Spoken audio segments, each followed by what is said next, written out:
Let's call the Operations Committee of October 9, 2023 to order, please. We'll begin with a prayer by Commissioner Wandale and a pledge of allegiance by Commissioner Anderson. Please rise. Let's go to the Lord in prayer.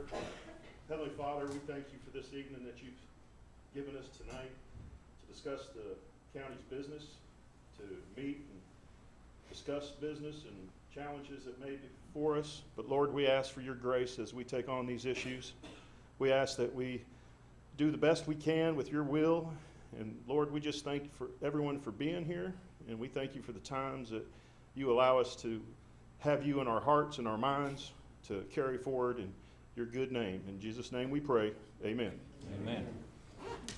Attention, salute, pledge. I pledge allegiance to the flag of the United States of America and to the republic for which it stands, one nation, under God, indivisible, with liberty and justice for all.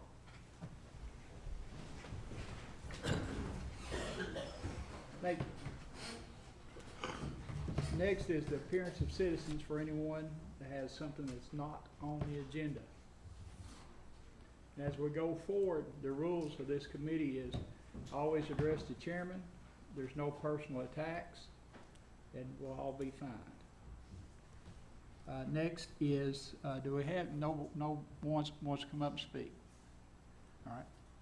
That's for anything not on the agenda. If it's been mobile home park, we'll talk about it here in a minute. Then, yeah, we'll make sure you get the opportunity to speak. I remember you from the last meeting over there.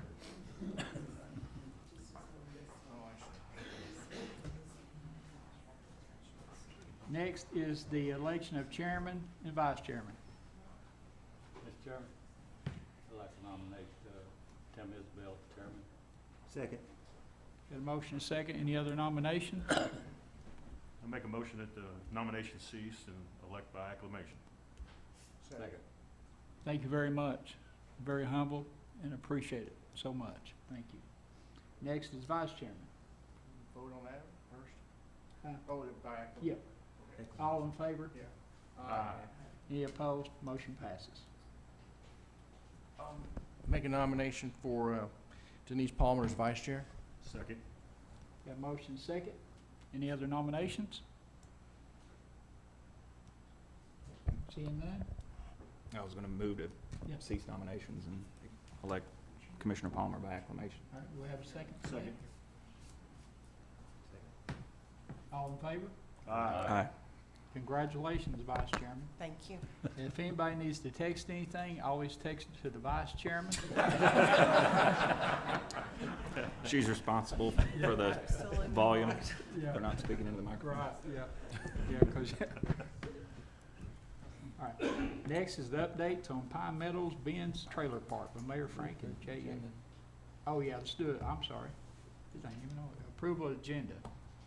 Motion approved, Mr. Chairman. Second. All right, we got to change. Yeah, Go Mr. ahead. Chairman, could we move the library board topic to, I guess, item 6A after Pine Meadows? Sure. We got a second on that? Yes, sir. Any opposed? Any other changes?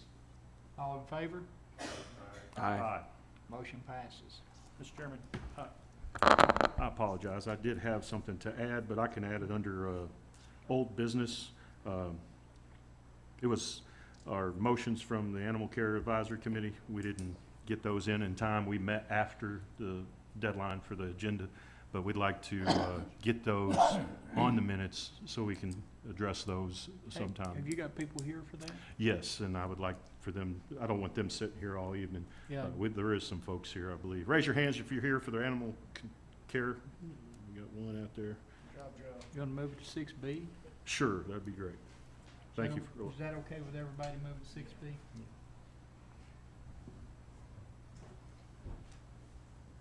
Motion approved as amended. Motion. Second. Any other changes? All in favor? Aye. Motion passes. Thank you. Okay. Updates on Pine Meadows Ben's Trailer Park. Mr. Chairman, I've received another document. It was a poster board about this wide and this high in the mailbox from Mr. Graves, and it was outlined. I meant to bring it, but it had everything outlined: the sewer, the roads, electrical, all kinds of things, and it was a checklist of things that needed to be done. The last time we met, I think some of us, the mayor, and I think the law director's office, we had discussed a lot of things. The last thing I recall we discussed was sending a letter to all property owners of Ben's properties, Pine Meadows, Ben's, and letting them know that we're going to take a real hard look at all the zoning issues at each property. I still don't have a definitive answer on the roads other than it seems no one owns them. However, it would be my assumption, and I'm not an attorney, that if Ben has been maintaining the roads over the years, that maybe he would be responsible for the roads continued. I don't know that, but I do know he put the speed bumps in last time, and some of those are pretty large and have caused a lot of damage to people's cars over the years. But so what I wanted to do, Mr. Chairman, since I got back on operation, and I'm happy to be back, I want to start trying to develop a strategy, because we owe it to the people in Ben's.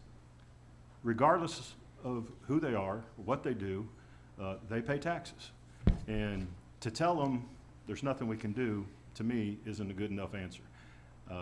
We need to develop some type of strategy, and I know the mayor has met, I believe, with some statewide issues as it relates to housing or whatnot. There's going to have to be some tough decisions. I think a housing HOA authority should be convened by the homeowners, and I think the homeowners should convene that and then develop a policy in place to make sure things get done. So, not a lot to add to the folks at Ben's, unfortunately, but you have my commitment that I'm going to work on this as long as I can. And I'd like to hear from the mayor, and I just want folks to know that just because you don't see things happening doesn't mean they're not happening. And I know the mayor has updated me a couple times verbally on different things. So, Mayor, I don't know if you have anything to add, or if the law office has anything to add, law director's office, but I'd certainly like to hear. No, I really don't. Commissioner Wandell, I did bring the law director, if he's not here, is he? I'm here. Oh, okay, Rachel's here. I know he sent, and I'm sure Rachel has this as well, some of the cases that they're dealing with. We have, I know 6 open and 10 closed cases, but when they say closed, it may not necessarily be closed. It may be they're going through the adjudication process through the court. So in terms of what we can do, I did talk, we did hire, this commission authorized a full-time codes enforcement officer, so he just started last Monday, and so he's getting up to speed. Travis McCamey is his name, and he's learning, that entire process. But in talking to Danny, who has been doing a lot of that work, we have had some improvements there. I know that doesn't solve the road issue, doesn't solve, some of the infrastructure issue. John Prince has looked into at least, I know for certain of one particular grant he looked at to see if, it might be eligible for the community. That one was that particular one was a no-go.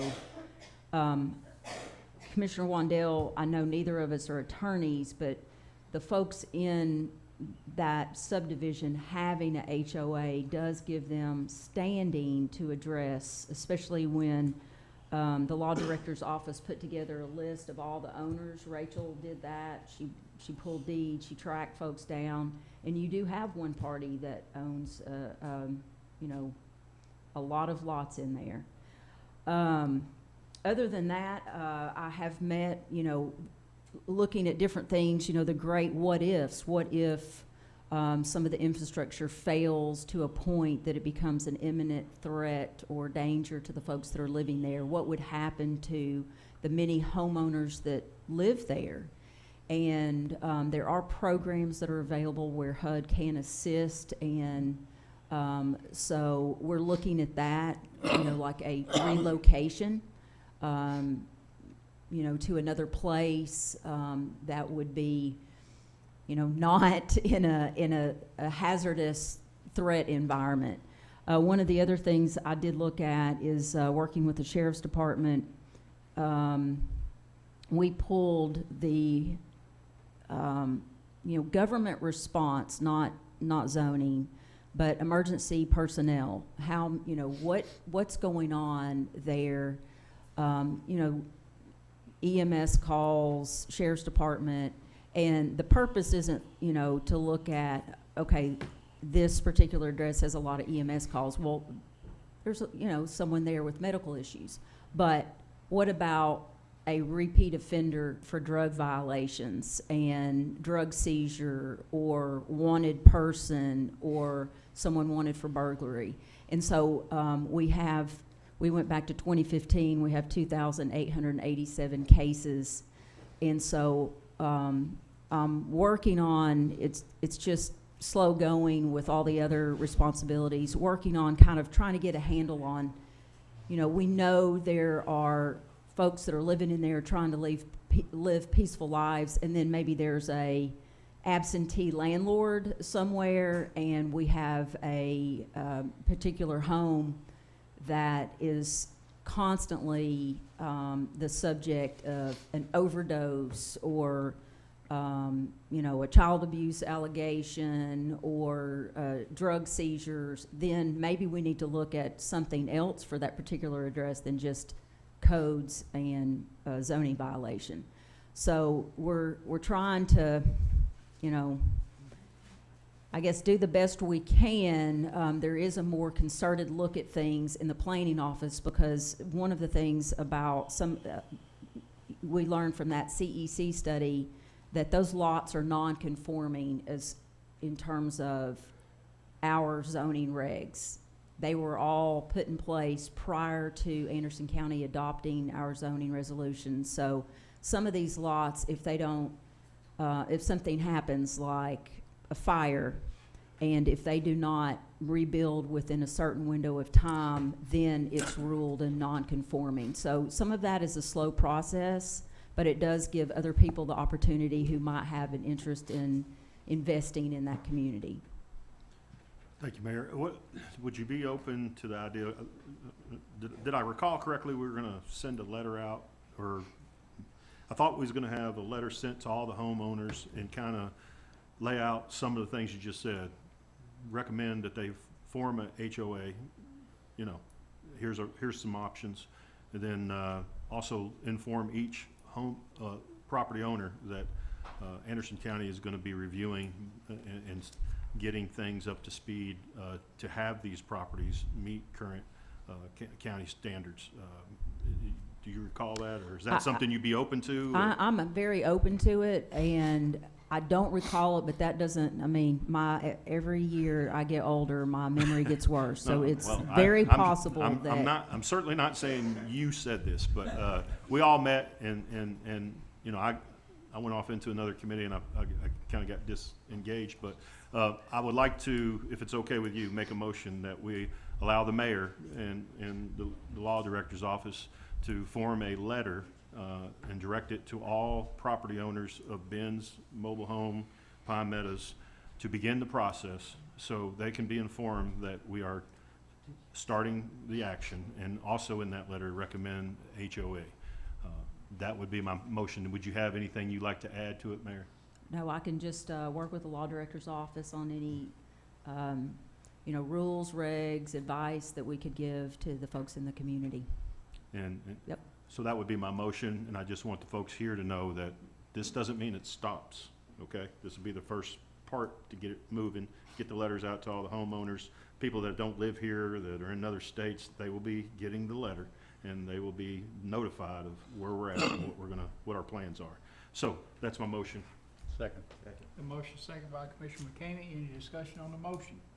Commissioner Yeah. McKamey. Mayor, how many properties in Anderson County are out there that nobody owns? Besides Ben's roads? Oh, gosh. In my time here, there are quite a few, actually. And it's one of the things that happens where when people don't enter into an agreement, so a lot of times it'll be, and Commissioner Isbell can speak better to this at the terminology, I think it's a joint permanent easement. That's correct. And agreements are made to maintain, so even, like, I can use my mom as an example. There are, on her particular driveway, there is someone else who lives on her driveway. They don't have an agreement on how they're gonna maintain the road. So it's her responsibility. When she did repave, it just broke down, degraded to the point she reached out to the other homeowner and he was willing to pitch in, which was nice. But there are a lot of folks that are actually out there in the community. There's one family I just really have tried to help and feel sorry for them. They have transportation challenges as it is, and you have multiple people that share this driveway, but they all will not pitch in to fix the road. And Who owns the road? In that particular case, that's where it would have to go back to a court and you'd have to look at the deed. So I think that's one of the things, and I don't want to speak for the law director because I'm going back to that meeting that we had at the Optimist Club. I think they did the research, and because it was a corporation that was owned, I think there should have been, Rachel, correct me, step forward here if I'm getting this wrong. You can do a better job at this. I'm going just by memory. I think the property, once it was dissolved, then that land reverted to each of those people in the subdivision. And so, is that correct? It's Yes. So, not to go completely all the way into the history, I think I've done a legal opinion on that. Rachel, which- could you state your name and your title so people at home know who Yeah, you are? of course. My name is Rachel Wallace. I am the Assistant County Attorney with the Law Director's Office. Thank I've written a legal opinion about this, about the roadway ownership, and unfortunately what it comes down to is because the company that owned the roads that set up bins, or Pine Meadows is really what we should be referring to it as, did not properly wind up the business in selling the roads to any one particular owner. They then are read as right-of-ways and easements that are owned by the individual property owners. So then there's no such thing as property in that subdivision that nobody owns. Somebody owns it, right? In this case, that would be the legal opinion, yes. Okay, because I keep hearing and have for years that nobody owns the roads, but evidently the homeowners do own the road, right? Yeah, it would revert back to easements and right-of-ways because they have to have some way to transverse that property back to the public roadways. Okay, thank you. Okay. All right, we have a motion and a second. All in favor? Aye. Aye. Any opposed? Motion passes. Now, I think we got some people that want to speak. Come on up. State your name and address.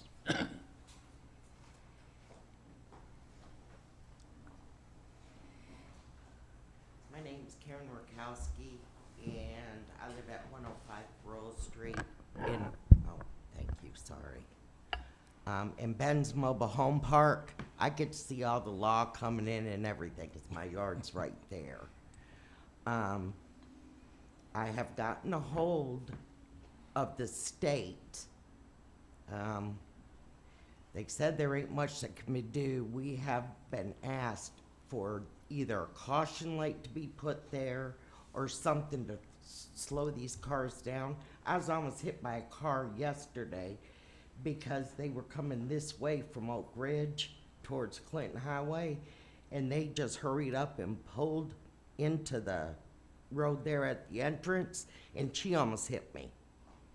You know, we gotta do something to slow these cars down and stuff because, I mean, that's dangerous. And kids are starting to play in the streets and stuff now.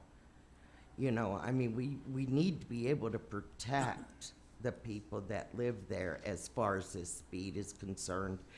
the Anderson County Police Department Sheriff's Office has done a wonderful job of getting the druggies out of there. And we're still working with them on that. But it's not like it was last time you seen me. So, we've been working on that, but we still have properties that people from Indiana own and everything. And right now, they are letting their grass grow so high. I mean, people move out, the trash is sitting right there at the road, and it's nobody's thing to, pick up that trash. So of course, if you would come in there, you'd see my house and the house across the street, which is actually the nicest trailer that's in there. Except for the blue house. We're gonna change that Confederate gray, that ain't gonna get it. But what I'm wanting to know is, I'm sorry, but I don't agree with you. I don't think we should be responsible for the roads. That storm was done by nature. And if Ben is responsible for those roads, then I think if he does not fix them, I think something needs to be done to him. Penalize him. Make him pay some kind of a fine or something until stuff can be fixed. And we feel the same way for these owners that live out of state too, and not maintaining their yards and stuff. So that's all I got. Thank you. Anyone else would like to speak on this subject?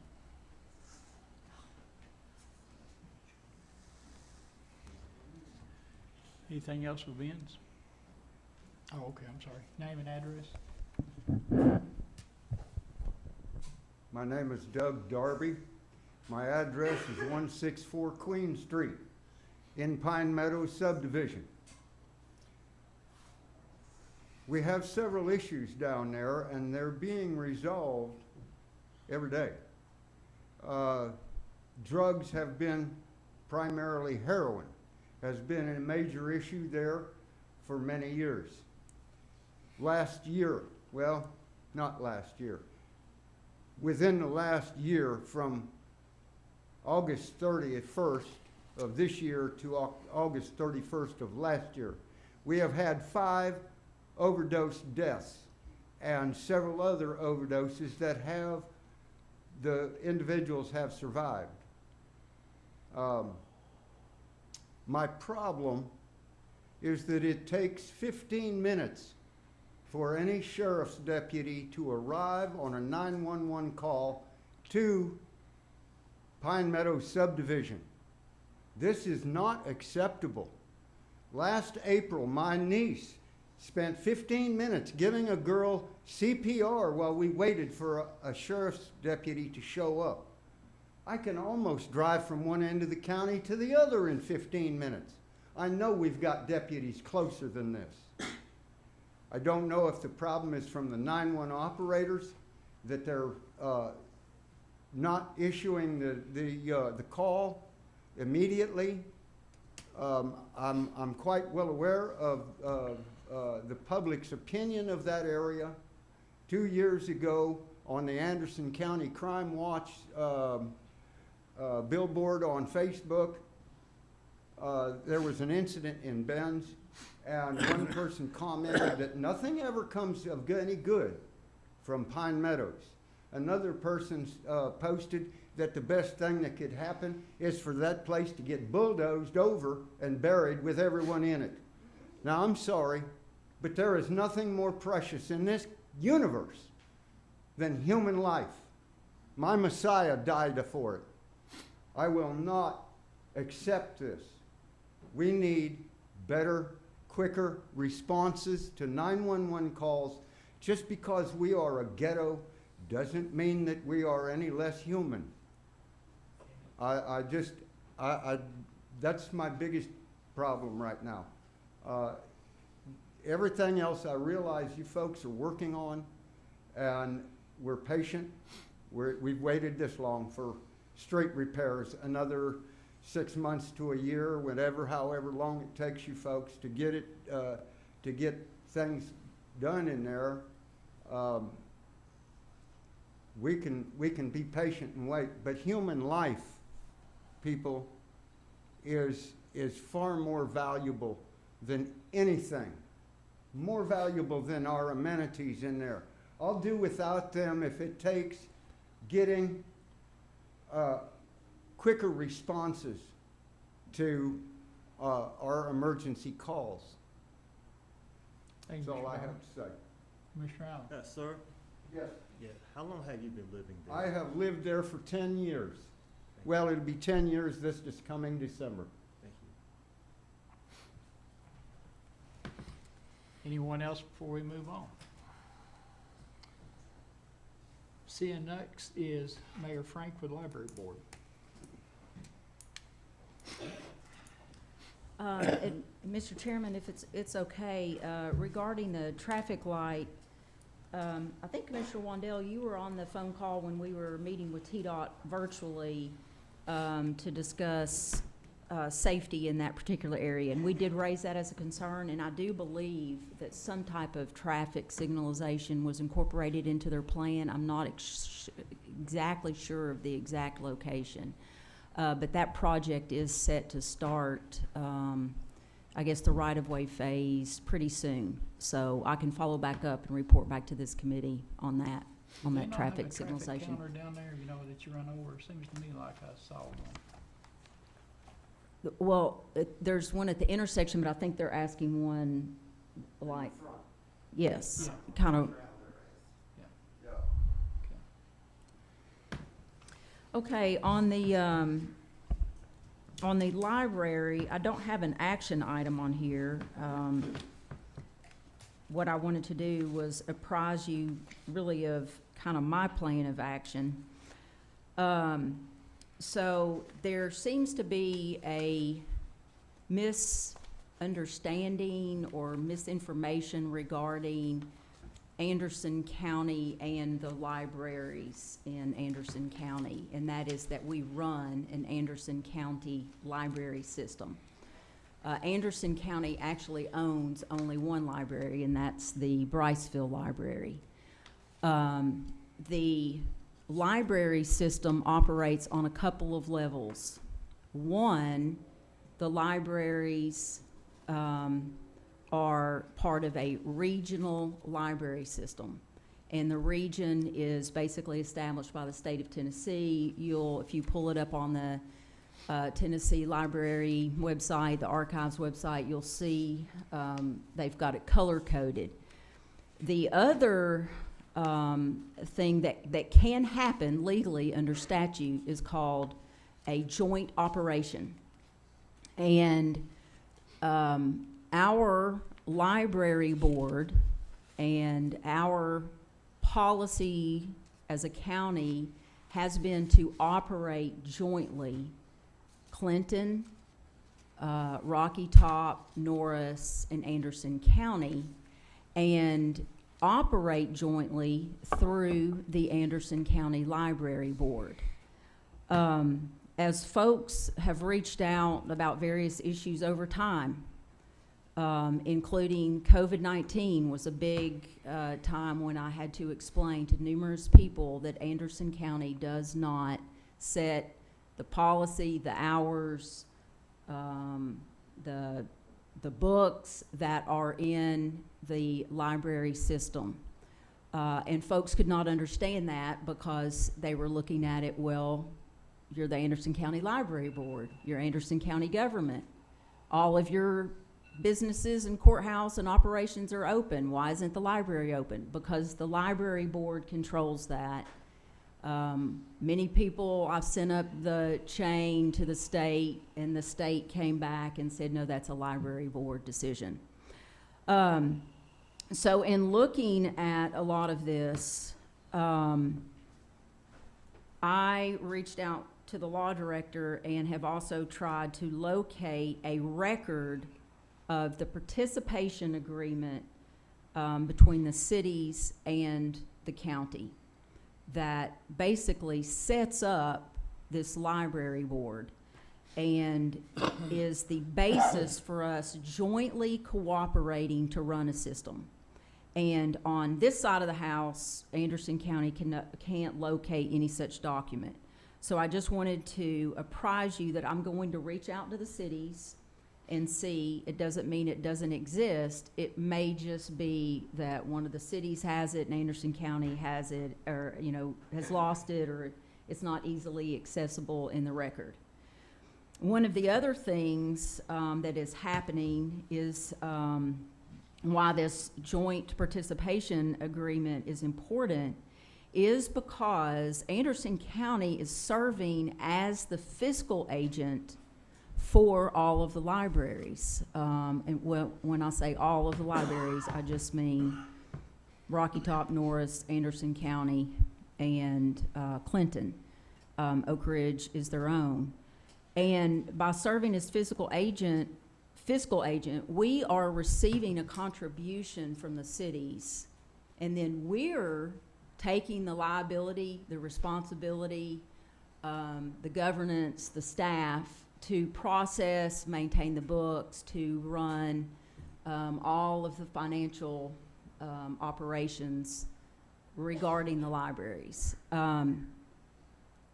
Every board, nonprofit committee I'm on, as far as I understand from state law, we have to have some type of record or agreement that we can use our resources to act as the fiscal agent for these other libraries. So that's why this is important, to find out, are we outside of what we're supposed to be doing?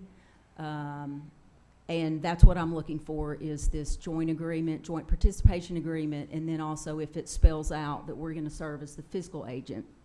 And if you look at that, you look at Anderson County, we really fund the majority of the operations for all of the libraries individually. And Anderson County has been a strong supporter fiscally over the years, and you will note every maintenance of effort document that is submitted to the state of Tennessee has shown an increase where the cities have not. We have funded any kind of inflationary growth or other needs or costs. Now, I'm sure the cities are also funding some of the, individually, some of the cost of the buildings, and I don't have any kind of record of that. The other thing is that I think the public believes that Anderson County runs a library system and is reaching out to you all regarding issues, is because there is a resolution that says Anderson County is the employer of library personnel. And this is another area where over the years, in my 11 years in office, this issue has come up several times in the past with various HR directors. I don't know about currently if there have been any issues, but where there might be a medical issue, there is a lot of nuance, and I called it in my agenda kind of a tangled web of governance issues. It is not very clear who and how, and so it's one of those challenges that I think is in need of a remedy. It doesn't mean that Anderson County has to stop providing financial resources to a library, but in my opinion, it would be beneficial to untangle that web, make it easier on the employees to understand who their supervisor is, make it easier for the public at large to understand where the responsibility lies in terms of governance, instead of shuffling people here and there in different places. That's really, if it's confusing, it's not a good process. If it's not easily carried out, it's not a good process. And so that's what I'm kind of looking at there is maybe coming back to you all with a couple of drafts that you could look at for how that could possibly look. I think that would clarify a lot with the public. It would make your job as county commissioners easier when it comes to answering questions about how things are governed. One of the other issues is, if you look, Anderson County is the majority funder, but yet the system that is set up for this employment process is that Anderson County only has a minority of representatives. At the least, if you look at, if this is going to be a structure that the county continues to hold, then Anderson County needs increased representation that's reflective of the contribution. So those are a couple of options, although I think, my own personal opinion is it would be cleaner, tighter, easier if you said, send each employee back to their entity, and then here's the funds that go along with that. And of course, that's up to county commission. So those are the two things, and you'll note I always put on there whether I'm asking or requesting a motion, and I put that in bold on my agendas. And I am not asking for an action, but I just kind of wanted to let you know I'm listening. I hear some of the issues that come before commission, and I think it is crying out for something that's more workable. And I've also found that it appears, pending me reaching out to the cities, that we don't have a proper agreement in place that's even justifying how we're operating. So, Commissioner Anderson. Thank you, Mr. Chairman. We've got our Clinch River Regional Director, Matthew Jordan, in the audience, and I'd like, if it's all right with you, I'd like to ask him to maybe, if he's got any answers to some of the questions the mayor had, if he could address that.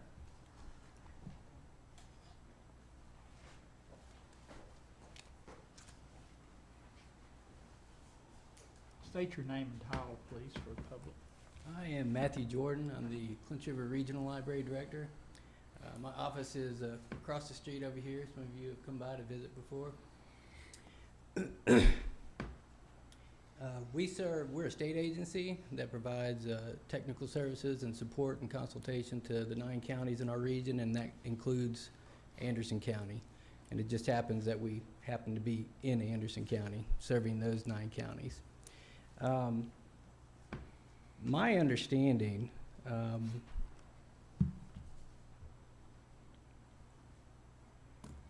and I'm not a lawyer and I can't give legal advice, so my understanding is that the cities have always contributed funds to the libraries that already exist. The Anderson County Library Board has been in place since 1941, and it has operated in this way for the last 82 years. I think the first record I can find of contributions from the cities are from 1946, so there's a long history of how that has worked. And reading the law, and I'll just read what it says: the legislative body of a county or the governing body of an incorporated city or town shall have the authority to establish and maintain, under state and local law, a free public library, or give support to any free public library already established therein, or contract with another library for library service for use of the inhabitants of the county, city, or town. I have not been able to find in my records, Chairman, that a formal contract was ever created between the cities and the town. But I think it's also a question of whether it's a formal joint venture or if the cities have just been contributing support to the libraries that have been long established. And I don't know the legalese, and the county law director's office would have to speak to this. I don't know if such a history would stand in for that kind of agreement. I do think it can get a little confusing. The mayor is correct. But this is the way library boards across the state and the country operate. There are several joint agreements across the state, and it's difficult for those library boards because they don't have the support of the county HR, they don't have the support of the county law office, they don't have the support of the finance office. And these are volunteer citizens who are, trying to manage a, $500,000 organization, and that's hard to do on your own. So I think they do need to have that governance support.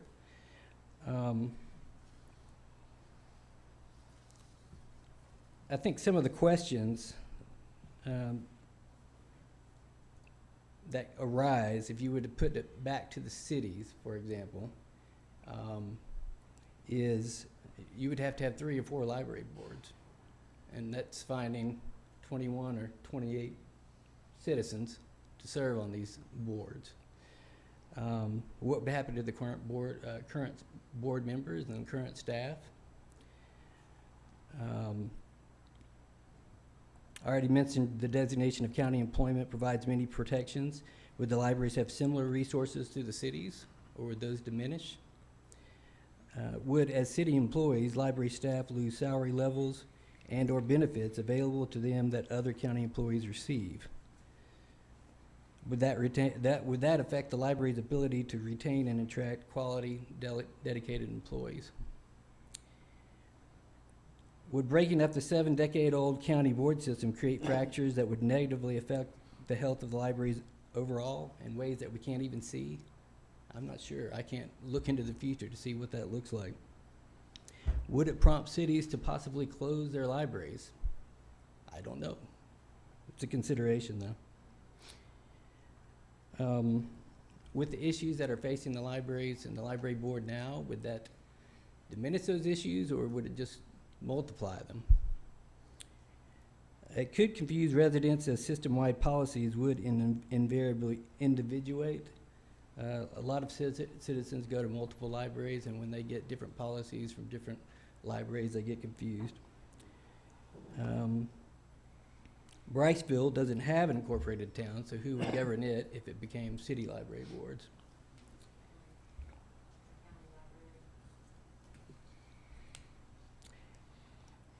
And how would county citizens get to have representation on city boards for representation?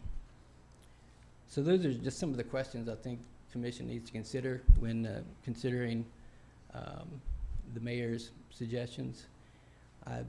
I do think if it needs to be formalized so there's less confusion and it makes the county more comfortable about the arrangement with the library board, then that could be appropriate. But when you're looking at changing a structure that's been around for many decades, I think you need to tread carefully and think about the different considerations. So we're not we may not actually be a joint venture. It may just be an actual county board that just happens to get some contributions from the I'm not city. a lawyer and I can't give legal advice. But that is But if you look at I just read that section of Tennessee Code annotated, and it could be a possibility that the law director's office could respond to. Commissioner Palmer.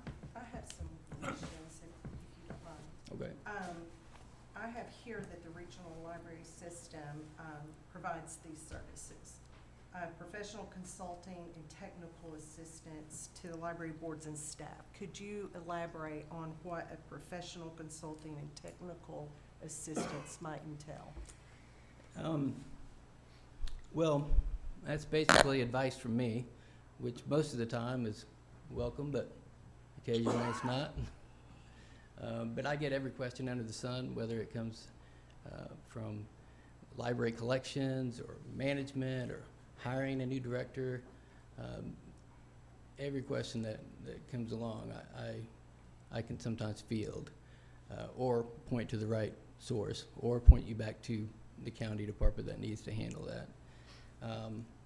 It also means cataloging support for original cataloging for items in the collection. We have a cataloger. We also provide technology support, which means our staff keeps all the library computers and technology and networking services running smoothly. Okay. No. Don't speak out of turn, please. Also, you offer training and workshops, correct? What type of training and what are the workshops? Just like teachers have to do a certain amount of continuing education every year, we ask library staff do the library service agreement, which is basically just an agreement with the state that if the county continues to do these certain things, maintain its funding, et cetera, and that they do a certain number of continuing education hours. And that's one of the things that we do is to supply those continuing education hours. Okay. So, like directors need to do 25 hours of continuing education each year. And in support of that, we provide several in-services. So and it runs the gamut. It changes from year to year.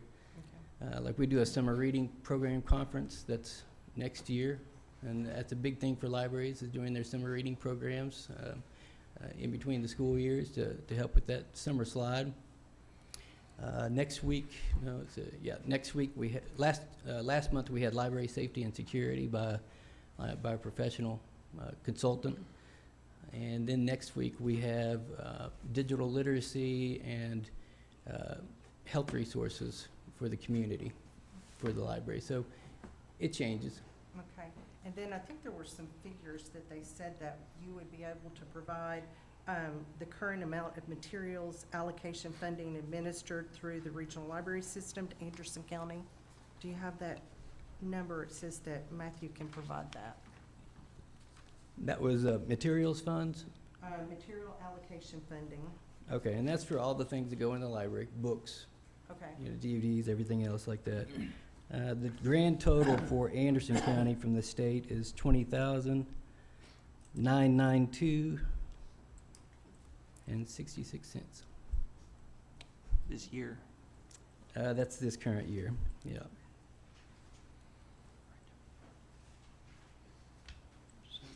Are you done, Commissioner Palmer? Yes. Thank you. Commissioner Allen, Thank you. then Commissioner McCamey.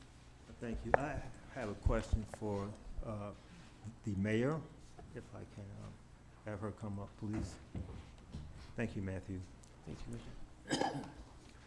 I'm Rachel. looking at your wish list or your proposals, several ideas. You have A and B there. Yes, sir. And I was wondering, Just in case some questions, Mayor. would it be beneficial to look at these separately, that you maybe go about A first to see can you locate that record and come back to commission and then maybe move on to B, or you want this all in one lump sum? I don't even need a motion, but I'm happy to do that and just come back to you all with a report after an outreach to the cities on the joint agreement. And, Yeah. and I'm happy to proceed that way. So there's no motion needed for this, just have you go and take Yeah. care of that and come back to us? And, I mean, unless you all want one, No, that's just. no, I was just making Okay. sure. Yep. And that'll give me some time too. I know that there's also some annual documents that the library board is supposed to present as part of any agreement to the state. And I know that we do the maintenance of effort agreement because I have to review it and Robbie reviews it and signs it. But there are a lot of other things that have to get submitted to the state as being part of the regional that would be helpful to understand, such as the statistics survey, data collection, the minutes of the board and other reports that are made to the governing body, the long-range plan for library services. There's a lot of things that are required to be annually submitted to the state of Tennessee, and that would be beneficial. Give me a little more time to get that together for you all too. Yes, thank you. Commissioner McCamey. Mayor, the resolution that was passed in 2008, Yes, sir. that was a resolution that I agreed with former Commissioner Myron Iwanski, which very seldom happened, but me and him. But we both agreed that we needed to do something. And that resolution was passed for a reason. My district does not have a library. Oliver Springs does not have a city library.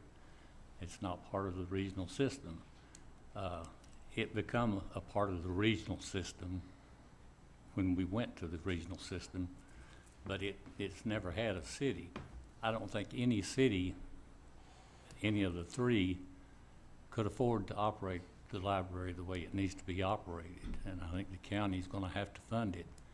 And I'm opposed to any structural change of the system the way it is, the way we're operating under the resolution.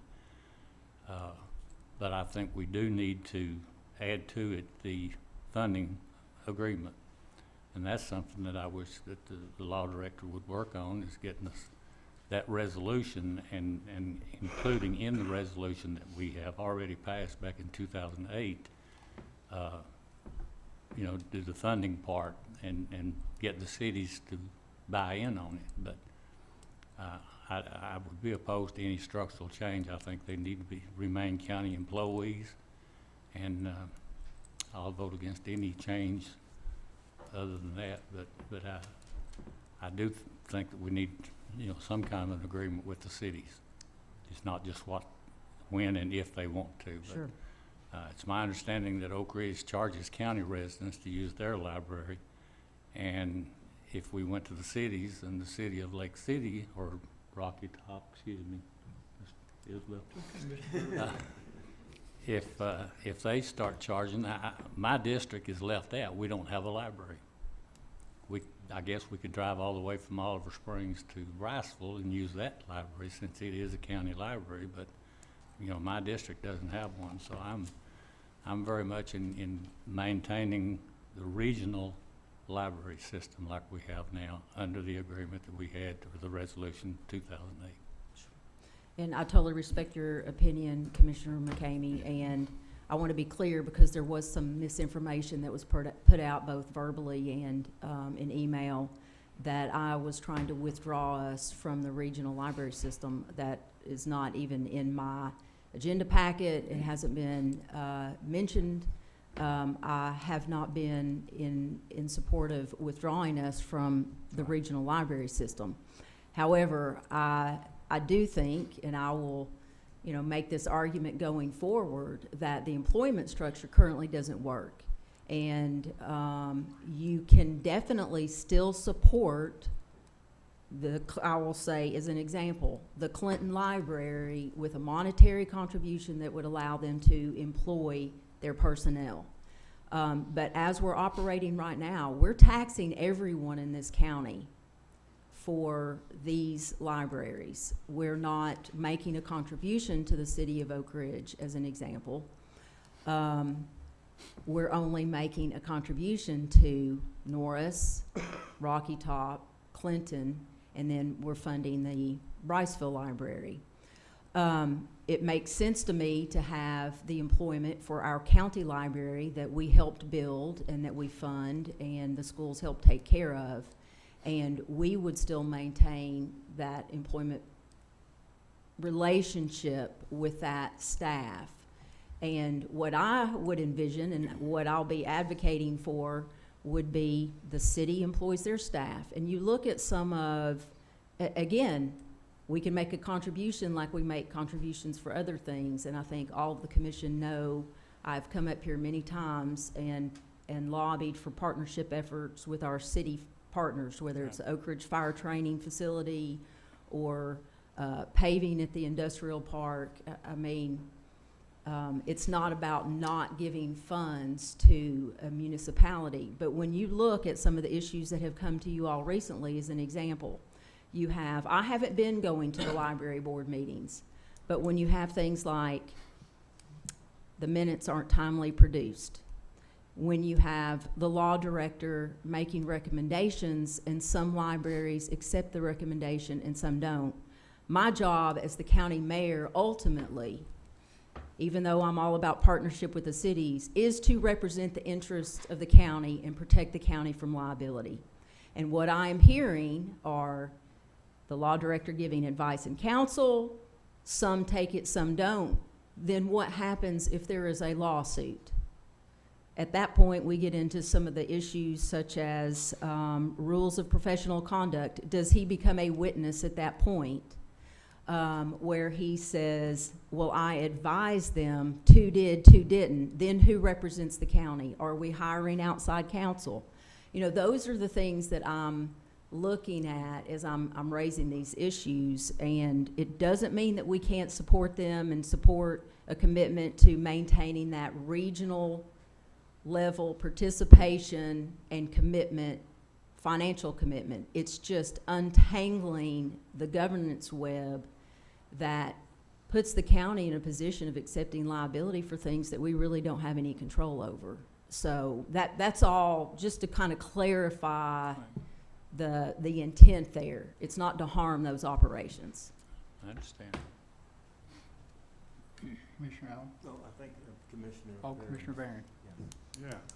Have we ever had this kind of issue before in the past 75 years that you know of? Well, during COVID, yes. I mean, it never came up to this body. I handled a lot of it in my office, but yes, it did. And I'll give you an example. The libraries were closed and would deliver books out to the curbside, which was a wonderful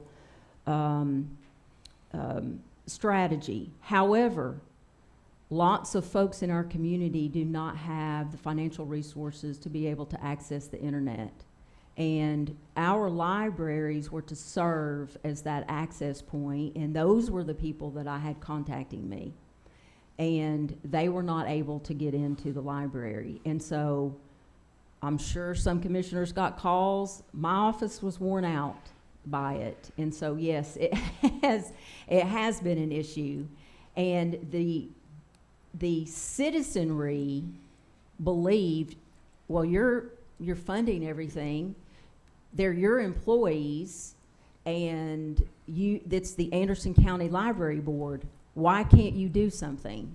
So yes, it has been an issue. And it was also an issue at one point where the library board wanted to take an action on one of their own staff members, and because of the county employment side of things, I was getting library board folks calling me. This has been many, many years ago, but library board folks calling me, HR reaching out to me, the employee herself reaching out to me, all things which I'm happy to try to help at any point in time,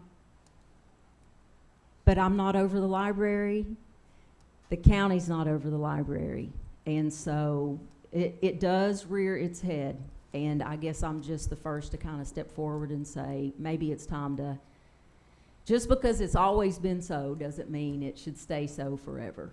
Well, what are we going to do whenever they attack the schools? They're already attacking school teachers with slanderous remarks about them grooming children and pushing pornography.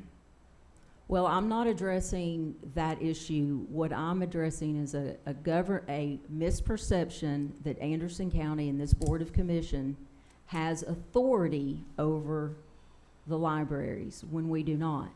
And so I'm advocating for clarity and transparency so that the citizens know exactly what to do. And I'm also pointing out that there is no record, and I'm going to try to find that we're actually governing how we're supposed to be governing in compliance. So. Well, I understand that, Yeah. and you're certainly trying to protect the county from lawsuits and stuff like that. But I think we're at a point where we need to draw a line. I mean, these people, the Moms for Liberty group, that is considered a hate group.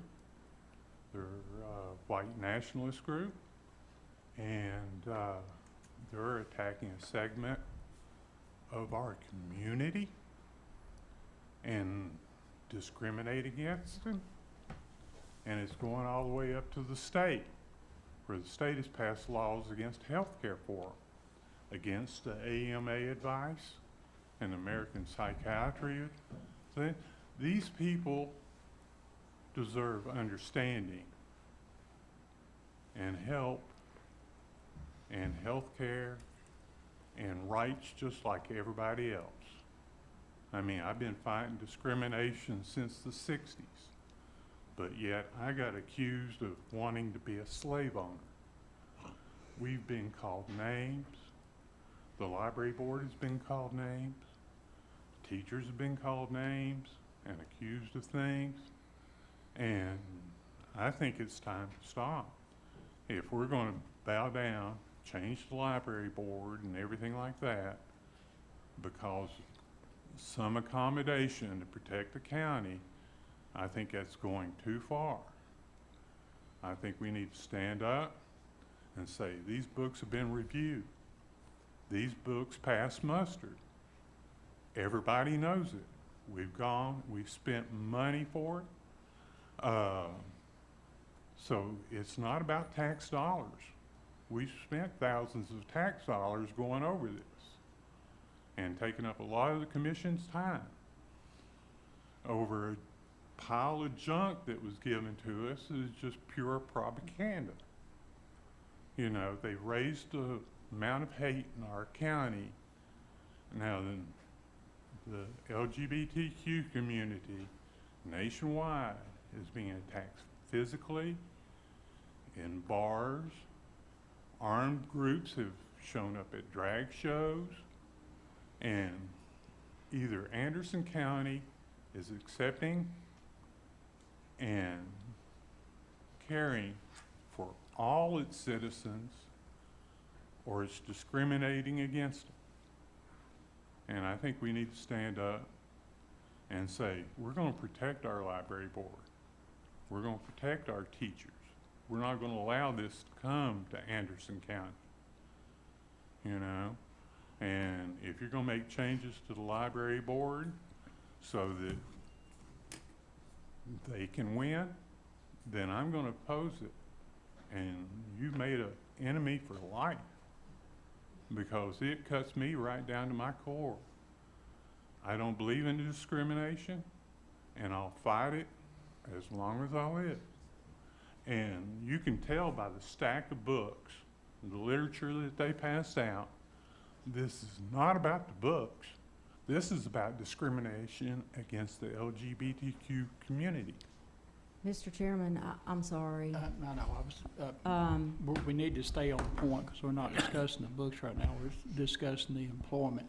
And I gave resolution number 08-308 to Assistant Law Director, and I'll get to you in a second. If you wouldn't care to come up and just read those, so we'll know in the bullet points, so everybody at home and everybody here knows exactly what we're governing by as of now in 2008.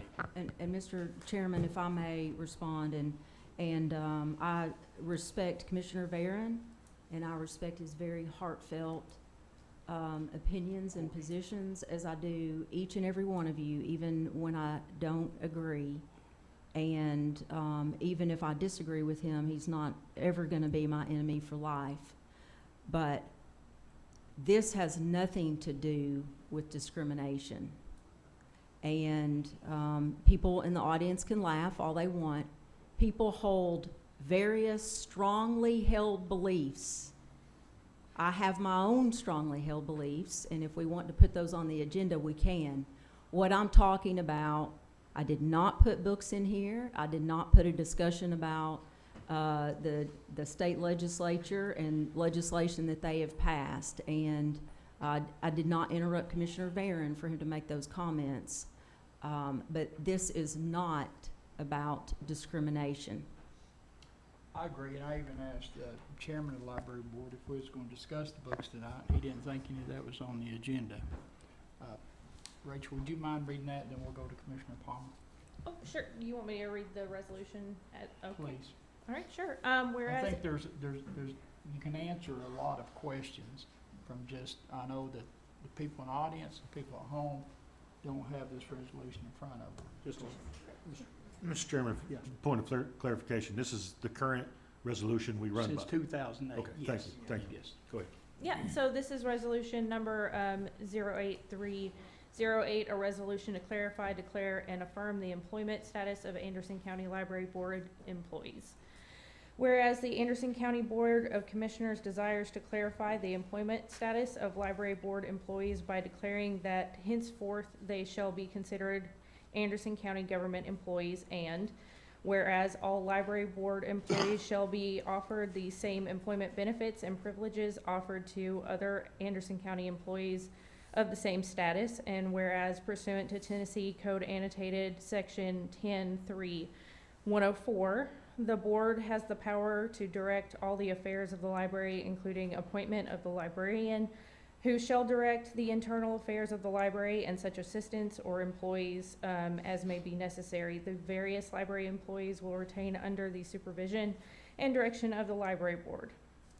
And whereas the library board and its employees shall follow all established Anderson County rules and regulations for budgeting, accounting, auditing, purchasing, employment procedures, and the like, and shall adhere to at all times to the Anderson County General Personnel Policy. And whereas pursuant to Tennessee Code Annotated Section 10.3.103, no more than one official each of the county and of the city governing bodies shall serve this board. Now therefore be it resolved, the Anderson County Board of Commissioners meeting in regular session in Clinton, Tennessee, this the 18th day of August 2008, then henceforth and pursuant to acceptance and formal adoption of this resolution by the Anderson County Library Board, that Section 1, we hereby grant all rights, privileges, and benefits associated with the employment status with Anderson County government to those respective employees of the Library Board. Section 2, the library board and its employees shall be under a continuing obligation to comply with all established Anderson County government rules, procedures, regulations, and personnel policies. Section 3, supervision and control of library employees shall remain with the library board and its appointed directors and supervisors. Section 4, one Anderson County commissioner shall be appointed at all times to the library board with all rights and voting privileges as other library board members. Thank you. Commissioner Palmer? Thank you. Sometimes a problem, when we have a problem, it reveals a deficiency in a system, right? And so we have had a problem come up in our county, and I have been to every one of the library board meetings for the last year. And quite frankly, things are different now than they were in the 1940s. And so our mayor has said, and the regional director has said, they can't find this agreement. We don't know where it's at. It could be the cities have it, not sure. But because of this tangled web and because of passions and such, everything's kind of gotten elevated and inflamed. And I think this confusion adds to it because we don't know who is responsible for what in some instances, okay? So I don't see anything wrong with the mayor looking at this, considering this resolution, looking for this agreement, and trying to untangle this web to kind of clarify the confusion that we all seem to have. And we also need to remember that the library board are volunteers, and they are responsible for hiring and firing a county employee. And so that's a lot of responsibility on a volunteer who may or may not have HR experience. And the HR director is here, and I think that she would be able to say that, you know, when you do performance reviews and when you do, if someone has a complaint that needs to be filed, who do you go to? What do you do?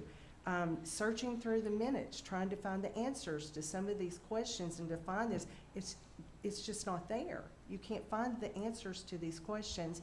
And so, I mean, I think these are some things, it doesn't mean that something's going to change, but to try to untangle this, I think is a very wise move. We live in a digital age now, and processes are different. So I don't think that there's any problem with the mayor looking and trying to take a look at this. And it doesn't mean we're coming out of the regional library system, or I didn't hear that from her at all. And just one last thing, this is how crazy things get. This agenda went out on Wednesday around 1 o'clock. At 8 a.m. the next morning, I get a letter from a constituent saying, please do not defund the library. Nothing has been mentioned at all about defunding the library. I think the confusion and this tangled web is what increases, everybody's out there guessing at what this means.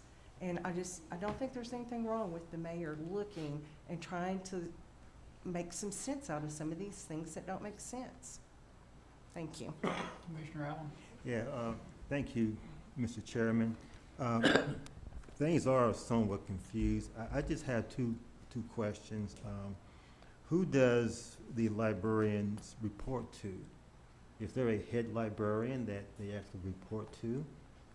I'm not sure how that works. Most departments, they have a department head that people report to. And who does the librarian's performance evaluations? When's the last time a librarian had a performance evaluation? Who actually takes care of that? Those are some of the tangled webs that I think that we should look into. Thank you. Well, I can answer. Each library has a library director, and the library board hires and fires the library director for each of the 4 libraries, and that director they do the hiring and firing of their staff below them at each individual library. So who gives the director, if I may, who gives the director a performance evaluation? Well, that's part of the library board's role, which is something that Kim's coming to the Thursday meeting to restart that process, and HR's been involved with it in the past too, since they're county employees. So the volunteers evaluate the director, they actually give the director a performance evaluation? It's kind of sort of, I'm just trying to get to. Yes, and that's not, I mean, I don't think the library board's unique like that. The conservation board's an all-volunteer board that's it hires and fires the park superintendent.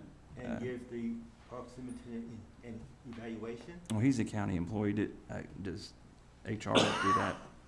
I don't know how often the park superintendent, that he's been reviewed, but the county funds the conservation board, and it's county-funded parks, but the conservation board is kind of a standalone, all-volunteer board that has a hiring and firing role. So I think there's more boards like that than just the library board. I don't know I think civil service has some kind of disciplinary or appellate role too.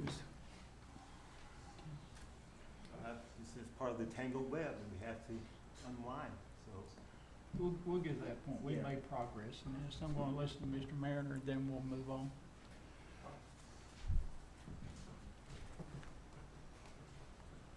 Thank you, Mr. Chairman. I'm Tommy Mariner. I live at 11 Hawthorne Place in Norris, Tennessee. I'm the secretary after about the last 6 months of the library board, and I do have minutes available anytime you want them. We present them back at each meeting, and then they get voted on, and made part of the record. I've talked with commissioners about the minutes, and have amended the minutes at her request. And I appreciate your remarks about the. Address the chairman, please. Yes, Mr. Chairman, I appreciate the remarks of the commissioner about the fact that there's an underlying element here that is not just on the funding. But I do agree with the mayor that we need to have in place those agreements from the city and the county, because I've been working under as a volunteer and was asked to join the library board. By the way, I was a county employee as a teacher in Anderson County Schools after I retired from the Navy. And so the service agreements that people have were very definitely working for the county. And I was under the impression that the agreement in 2008 was still was what we were operating under. So from our standpoint, we treat the employees of the library and the library directors as county employees. Therefore, they fall under the HR rules. And those things I thought have been pretty clear. I did not realize that the county was unaware, or the mayor was unaware of what the exact procedures ought to be for who's in those positions. So I think she's correct that those things need to be grabbed a hold of and put in place so people will know. But we certainly have amended in listening to the people in the community on both sides of the issue. And I can argue both sides of this issue. I believe very strongly in both what one side is saying and what the other is saying, because they have very diametrically opposed views. We can't solve those social views at the library board. What we have in place is we have increased the amount of review process for people who do not like the books, and they can appeal the librarian's decision. We have taken that out of the hand of the librarian who initially put that library in her, or that book in her stock, and we now have another librarian from within our system. And I believe, contrary to what the mayor was saying, we do operate as a system. And we pull from other librarians and from members of the library board to reconsider books. So that process, because people have been challenging it, has become more robust. So I believe that the board has looked at the policies. We just had a subcommittee that stood up and looked at 11 different policies, some of which passed and some of which didn't. And of course, I do believe that there is an underlying current that is antagonistic toward many of the librarians, and they don't deserve that. They're trying to provide a community function. And we on the library board, it'd be a lot easier if it was like it was 2 years ago, 3 years ago when I got on the board to start off with, where nobody ever showed up. And if you wanted to hide a book, put it in the library. And some of the books that have been challenged have been checked out 1 or 0 times until after the challenge has happened, and then they've been checked out 13 or 14 times, often by people who have been forced to read them. So the book, these books do provide a service to a few people, but there are other people using this for different purposes. So I hope that the board is fielding the questions that you all would not have to otherwise take, because you'd hear a lot more from other people if they weren't coming to the library board and getting their opportunity to put forth their position on both sides of the issue.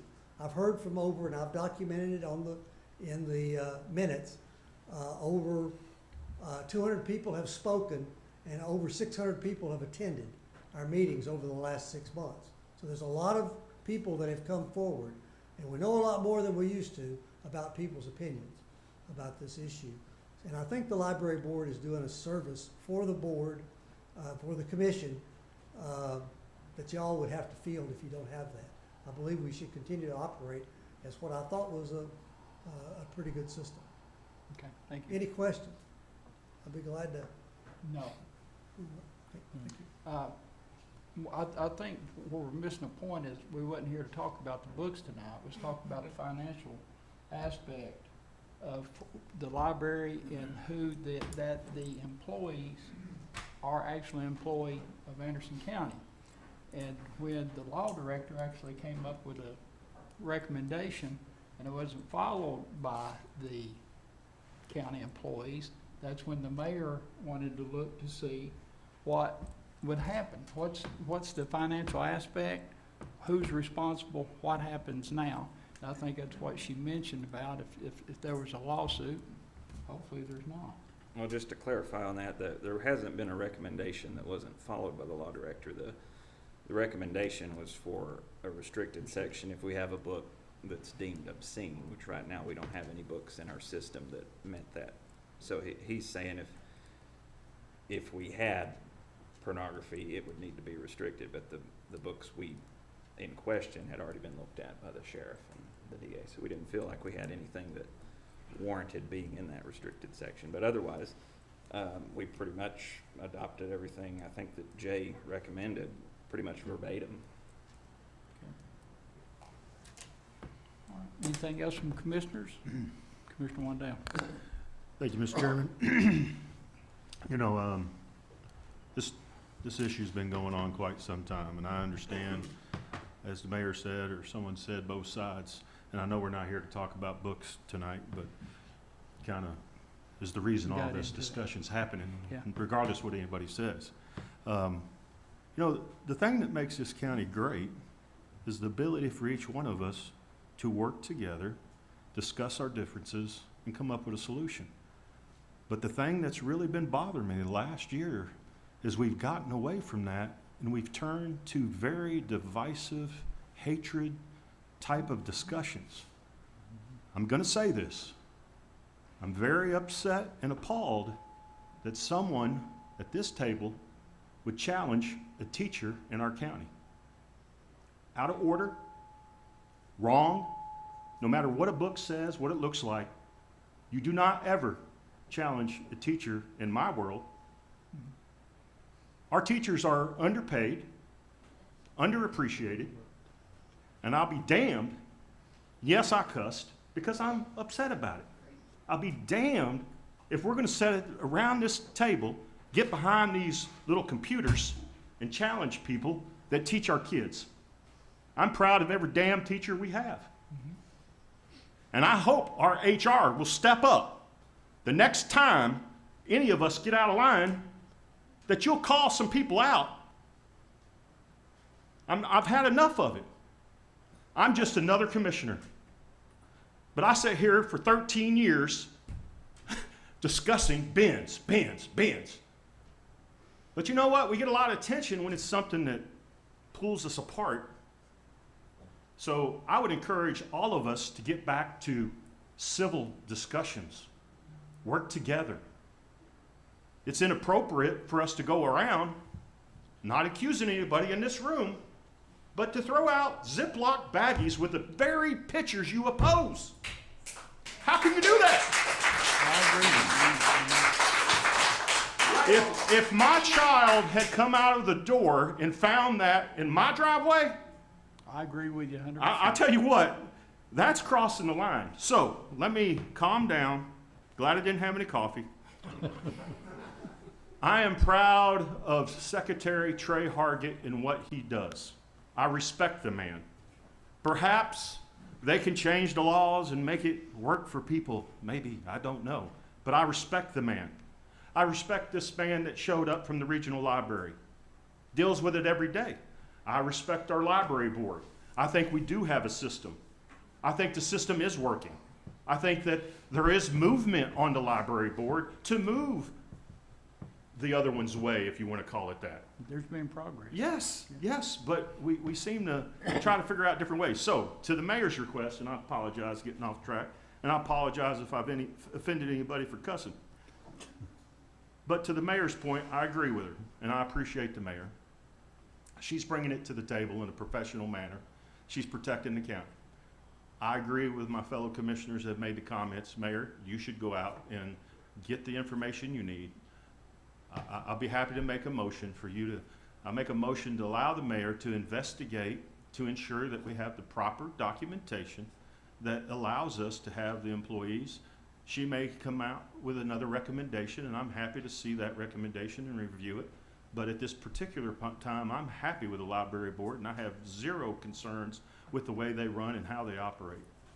Thank you, Mr. Chairman. Now, I'll make that as a motion to allow the mayor to investigate further at her request. He's made a motion, so we'll take seconds. No, she said she'd do it. Second by Commissioner McCain, is that correct? Yeah, I'll second the motion if she. Any discussion on the motion? All in favor? Aye. Any opposed? Motion passes. Okay, we'll move on. Oh, I'm sorry.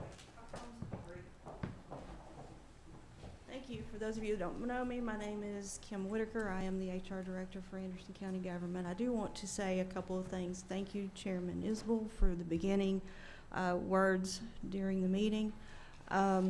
Additionally, I appreciate the mayor greatly. love when we have clarity and understanding of what our roles are and what we should be doing. But I also want to say, when she talked about the issues with HR and staff, that was not with me. I just wanted to clarify that myself, the library board, the library directors, I've worked with the regional director as well. We've all worked very well together.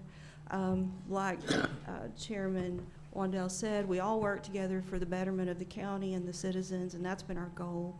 And I can appreciate that. And the only other note I would make, just real briefly, is I promise when things are brought to HR's attention, we do give it the attention it deserves, and we do stand up and stay, but I don't do that in public.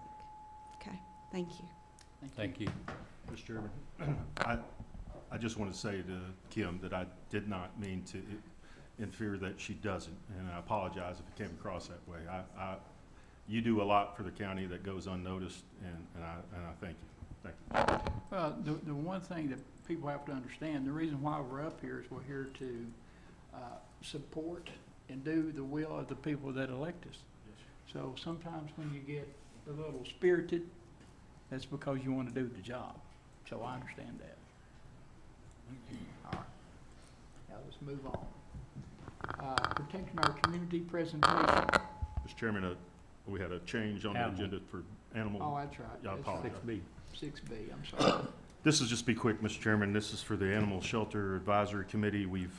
I've sent to each of you just now. We didn't have a chance to get it onto the agenda prior, but it basically all the motions that the committee has made over the inception of the committee outlines things we'd like to, recommendations to the mayor. The mayor obviously has 45 days after those recommendations are made. I know the mayor's very busy, and you know, she's got a lot of hats she's wearing, and but where we're at is I'd like to have the mayor look at these motions, and I'd like to get her, not right this minute, but maybe at the next meeting, come address us. I know she had a conflict on the last meeting last week, but if we don't have any movement, or the mayor doesn't have any opinions on these motions, it's my understanding that this body, full commission, can take action as needed after 45 days. Doesn't mean the mayor's wrong, doesn't mean she's not doing her job. It's just the way it was set up for us to have a secondary option to see how we can address things. Where we're at, a quick summary, is our shelter is still operating, of course. We have new employees, a new director, and things are going better, but we have a new shelter that's in the works, and the mayor's been working on that, and I appreciate all she's done there. It's $5.9 million investment alone, and we would like to know how it's going to be paid for, how it's going to be maintained, how it's going to be operated, and you know, so the dichotomy is we have a 12 shelter unit now that we struggle with, and then we're going to have a $5.9 million unit that we're going to, so what I would like to know, and I know the mayor has a plan, just hasn't had time to share it yet, I imagine, but I want to see what that plan is, and more importantly, the folks that are involved with the animal shelter would like to see these. So, Mayor, I don't know if you have any comments, but I would certainly like for us to meet and at least have an understanding of where these motions are at, whether you see value in them, whether you don't see value in them, but we have many that we've made, and like to see them addressed. Okay. Thank you. That's all. Protect our community presentation. Is Bryce Kidwell here? Yes. Oh, there he is. Looking right at you. Hiding from us.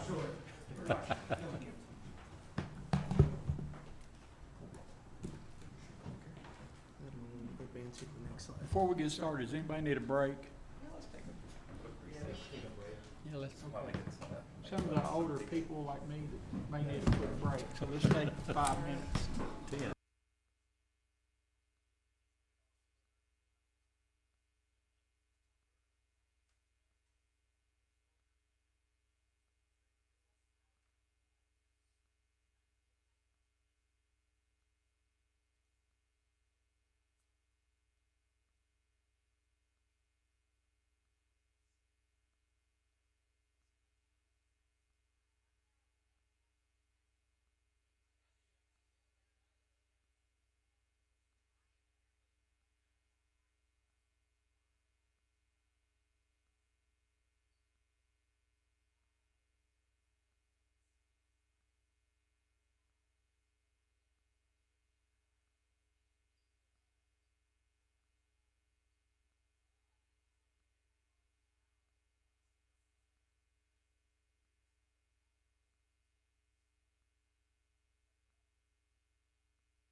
How do you, what do you, I'll leave it up to you. I'll be here whenever. Okay, okay. How many years now has this been in the road for you? Operations? Since you were chairman, 2014, when did you take over? I don't know. It's bad. You ready? I'm ready. Should I start? Go ahead. All right. My name is Carolyn Fogelman, and I'm glad to be here, Chairman. I'm here to speak about a very important thing in our community.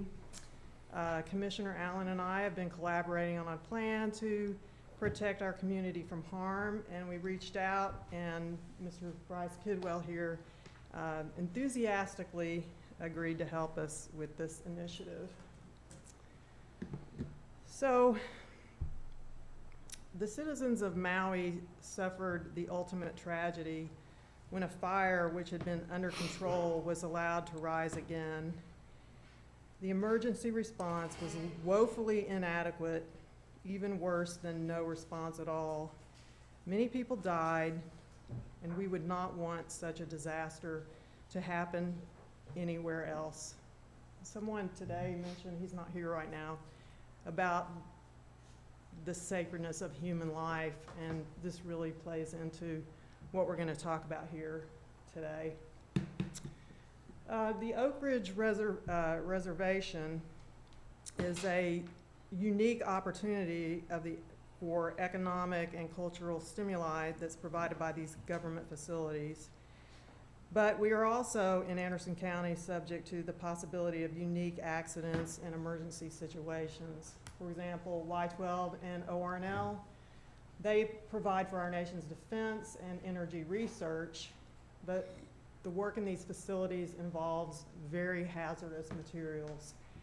The risk of a major emergency is low because I can tell you, because I've worked at Y-12, there is very extensive environmental safety and health programs that are conducted there. There are many plans that are in place to help the community respond in an emergency. However, the awareness for the public, public awareness and preparation is what's lacking. There's a booklet that's available online, and it outlines how to prepare for an emergency, what to do in an emergency, and how to stay informed during an emergency. And this is a fairly new booklet. It came out in July of 2022. Before that one, there was one from February 2021. How many citizens are aware of this booklet or know how to prepare? So, in Oak Ridge, it's the Scarborough area that's the most vulnerable population in an emergency, such as a chemical release at Y-12. So you can see I've circled there where the Scarborough community is. It's just over one ridge from Y-12.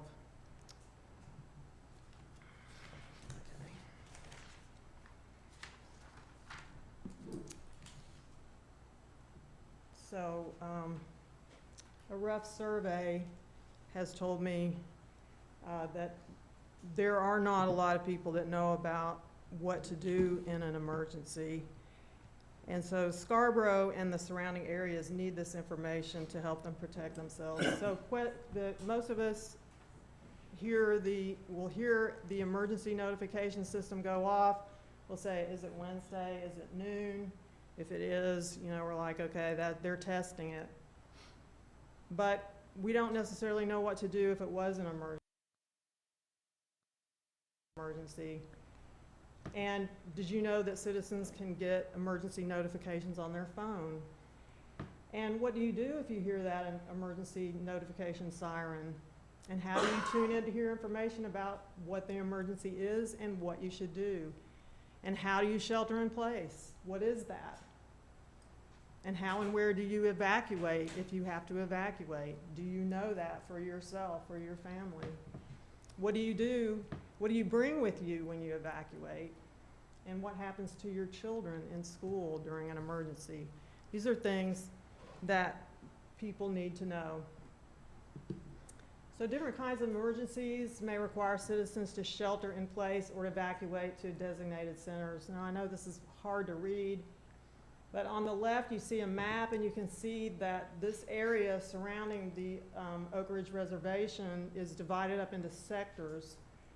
And you should know what sector you live in, and you should know like where to evacuate depending on what sector you're in. So some of the places people would evacuate to would be like the Clinton Community Center or the Roane State Community College, Loudoun County High School. All these are places that are set up for people to evacuate. Most of the residential Sector Y is in District 6, and Sector Y is a very vulnerable sector, which includes the Scarborough community, which I mentioned before. Can I interject something real quick? Just for clarity, whenever we talk about the Scarborough section, we're talking about Burnham Woods and Tara Hills and Tuskegee Avenue that goes way west, and there's some apartments back there too. So it's just not Scarborough, but it's the Scarborough area, Right. all the area there. Good point. Okay? Good point. So other Anderson County districts are in sectors H, J, L, M, N, and P. But you can see I've redlined District 6 there on top of this sector map that you were looking at before. It shows District 6 is very vulnerable in the event of an emergency at the ORR. So Commissioner Allen and I, we discussed the possibility of having an ORR public safety initiative. We would like for the Anderson County Commission to launch this initiative to educate the vulnerable populations on ORR emergency planning. And the first phase of this initiative would be to develop a pilot program for educating and assisting the most vulnerable areas, mainly District 6. So in order to do that, we'd like to establish a task force to develop this pilot program, obtain this booklet that I mentioned for every household in District 6, schedule and advertise these public forums at the Scarborough Community Center and maybe at the Oak Ridge Civic Center or Oak Ridge High School, and conduct these public forums to inform the public about what to do in emergencies, collect names and addresses of the attendees, and then follow up with some door-to-door meetings with citizens who may have missed the forum. And then we would publish a report on the success and the lessons learned from the effort. And then repeat this process in District 6 as necessary and maybe expand it to other districts. So we've already started collaborating. We reached out to some different emergency management agencies, and that's how we got hooked up with Bryce Kidwell here, who's been already helping us.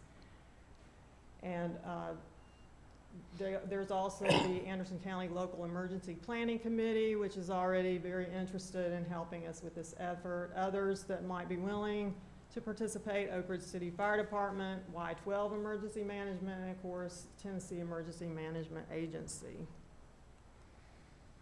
So, of course, what we're asking for here is to initiate this task force, and the first step of that task force will be to establish a cost estimate, identify funding sources for printing the booklet, advertising the forum, renting the venue, whatever.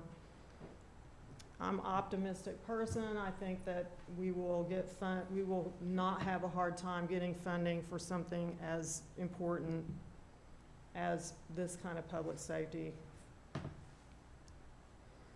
So the Federal Emergency Management Agency says being prepared can reduce fear, anxiety, and losses that can accompany disasters.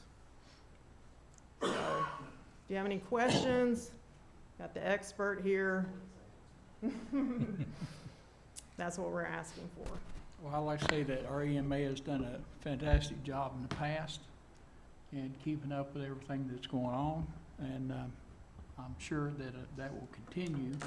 And when I was in elementary school, that was during the Cold War, and what they did to get the information out was actually, and this is the way you do it when you're trying to recycle, you start with the children.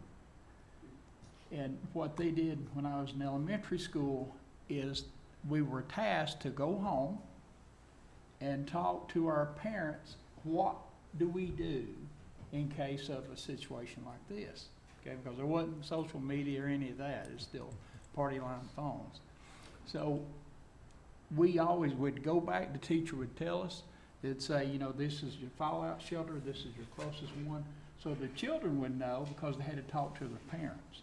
So I think part of, you know, I agree with everything you're wanting to do, but I think starting with the schools and starting with the children, because children will really take it in, you know, and especially the stuff they read, and, you know, they see that and they think, man, I'm going to really be able to help my family, you know, in case something like this was to happen. But I would suggest that as well. Mr. Chairman, have you talked to Oak Ridge City Council or the Oak Ridge School Board about, I'm pretty sure they have kind of that tech system where they can reach all the students, to touch on what Chairman Isbell was saying? Are you asking me? Well, just general. Well, Your I advice have would be- tried to get Oak Ridge City Council. I've tried to talk to Oak Ridge City Council about issues. I don't get any response. I always get response from the county commission. That's why I came here first. It's definitely, I'd love to have the Oak Ridge City Council support in this. I don't get response from members of Oak Ridge City Council in concerns that I've brought to them. So that would be something maybe we could work through with this task force. I'd certainly welcome their help in this initiative. You've got two, you know, county commissioners in District 6 now, and I'm sure that Commissioner Wells would work with Commissioner Allen and try to get with the, you know, Oak Ridge City Council to get them involved. But I think, you know, it's very important, you know, we don't want anybody to think that if somebody's overlooking something, it's just that we're just trying to make more public awareness.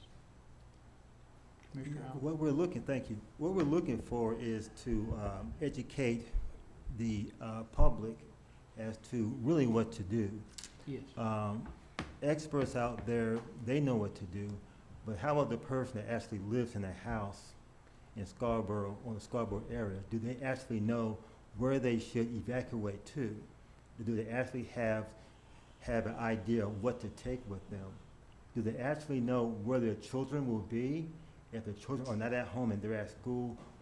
People need to know exactly what to do, and I think that that's one way to cut down panic, when people know what to do and where to go. So we're asking that we actually establish a task force in which we do show people what to do. That's important. Exactly. Mr. Yeah, Kidwell? for example, one of the things that people should do in some emergency situations is to shelter in place.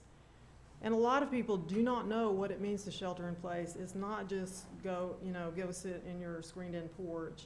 What you're really trying to do is, there is a chemical release, there's a plume, and it's especially concerning like in Scarborough, because in Scarborough, the area, as you say, Yes. the plume comes over the ridge, and at that point, that's the first place it reaches, and it's the most concentrated. So when people are sheltering in place, what they're trying to do is keep that chemical from reaching their nose. That's the whole idea. So they need to go inside their house, they need to close all the doors, they need to shut off all ventilation, air conditioning, they need to plug up any kind of holes, and protect themselves from the chemicals. But if they get an alert that they're supposed to shelter in place, how many people know what that is? How many people know all those steps? That's what we're talking about. Human life is, like that gentleman said earlier, human life is what we're talking about here. And there are dangerous chemicals that we need to protect people from, and education, information is power in helping them. Do you have something? This might be for Bryce. Everybody got the phone alert the other day, I guess. So does Anderson County EMA have the ability, or is there the ability to send a localized text message or something? Go ahead and introduce yourself. Okay. Yeah. Bryce Kidwell, Director of Emergency Management here in Anderson County. Currently, there's a big mixture of, because the state has ways to send notifications, the city has ways of sending notification, and so does the county. So we kind of rely on the city of Oak Ridge to send that by themselves using their Everbridge notification system. It was Code Red, but they recently switched. So we normally tend to let them do that, and the state allows the city of Oak Ridge to send that. But currently, I don't think they are IPAWS certified. So if something needs to go out over IPAWS, if somebody kind of force it into your phone like it did the other day, that would have to come from the state. Okay. Because you're talking about just the Right, general test yeah. notification. Yeah, the state has that ability currently. We're currently looking at a bunch of different systems right now. Pretty expensive, so we're just trying to feel what is the best for our region, not only for our DOE side, but our every other emergency that we deal with. Commissioner Allen? Yeah, just to reiterate to Commissioner Anderson's point, we want people to know what to do. They get a notification, but what do? The thing goes off, do they stand there and look at it? But we want to make sure that they are educated to know, as Ms. Fogelman was saying, exactly where to go, what to take with them, and they feel confident that their children are being taken care of and they will be united. So it's more of a hands-on what to do with the community. The book that is out there, who is responsible for printing that, or who has those? It's actually a digital version. I think it was a collaboration between DOE and TEMA. So it's actually on Y12's DOE site. We have a meeting next week. I'm gonna kind of reach out to them and ask them, like, is there a printable version of this, or is it just all digital? Oh, okay, so there's not a stack of printed? Not that I know of. Okay. But currently, we have a bunch of printed material, but it's not that actual booklet because it's fairly new. I think the first one that came out was in '21. Vice Chairman Palmer? Thank you, Mr. Chairman. If I'm remembering correctly, when we initiated the Human Trafficking Task Force, we started with a resolution, and then it went to nominating committee to put people on the task force. So what would be the appropriate next step? Should we send this to a committee? I think this all sounds great, and I'd like for, I'm asking, how do we make that We motion? could What do we actually do? handle it here in operations. It can come from here? Yeah.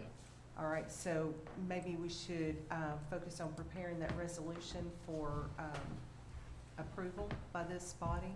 Mhm. Okay. Commissioner Yeager? Does the emergency communications have an app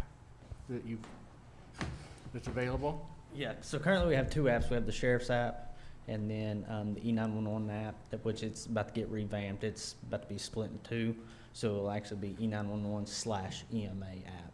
Okay. So there will be it's the same app, but you'll be able to slide over, and then you'll have a bunch of resources of like how to contact me in my office and how to, preparedness list that you can go through and do a checklist on. So. Do you have an alert when something happens that would hit every phone in, or is that only for people who have the app, or what's your? That's only for the app. That's what I was kind of saying, is that currently we're looking at a system to kind of try and get IPAWS certification, because with IPAWS, it pretty much forces it into your phone. You don't have to have a special app. Okay. This is something that would, when you get a Amber Alert or anything like that, it's kind of forced into your phone so you see it and you understand what's going on. But if you do have the app, you do get alerts even now? Yeah, it's just a push notification. Okay, though. all right, Yeah. that's good. At Yeah. least there's something going. Yeah, and I think the sheriff's app, they send out push notifications all the time. Okay, On like, thanks. Commissioner Wells, you got anything?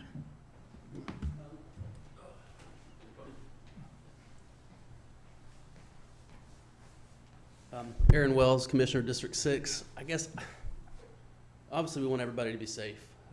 I think we pay a director of EMA to handle this very type of stuff here. So to jump in and say we need to put a task force together, we're stepping on multiple toes that haven't even been contacted about this yet. Oak Ridge City Council is not going to take lightly that Anderson County is jumping in and saying we're going to do your job. Y12 is not going to take lightly that we're jumping in and saying we've got a problem, we're going to fix it, but we're not going to call you first. And again, we're paying a gentleman in his department to handle these kinds of issues. So is it something we say no to? Not necessarily, but it's something we jump into bed and say, all right, it's time to create a new task force and let's get out and go ring all the bells and let everybody know. That's kind of my playing devil's advocate to all this. We have a fantastic city.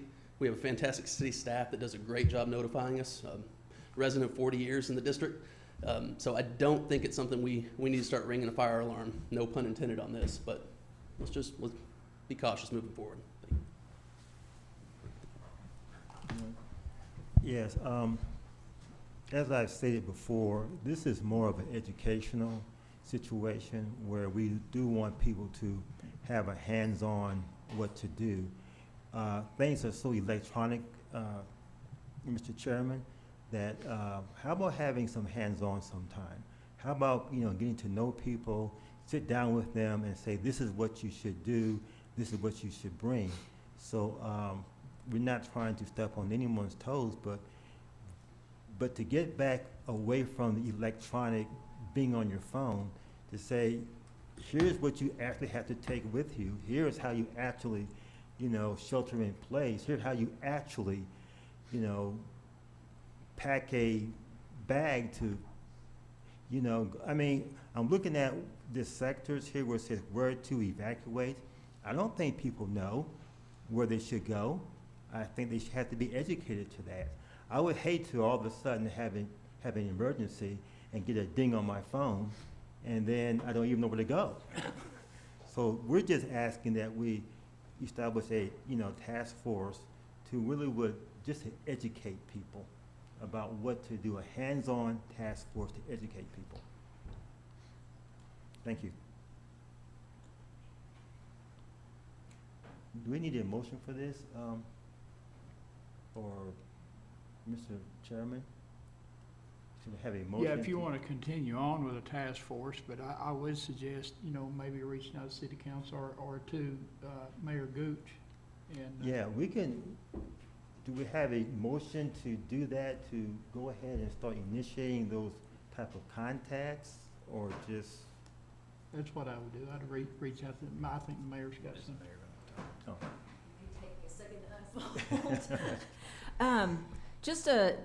Just kind of listening to all of this, first of all, it's like extremely proactive and very passionate, and just some protocol.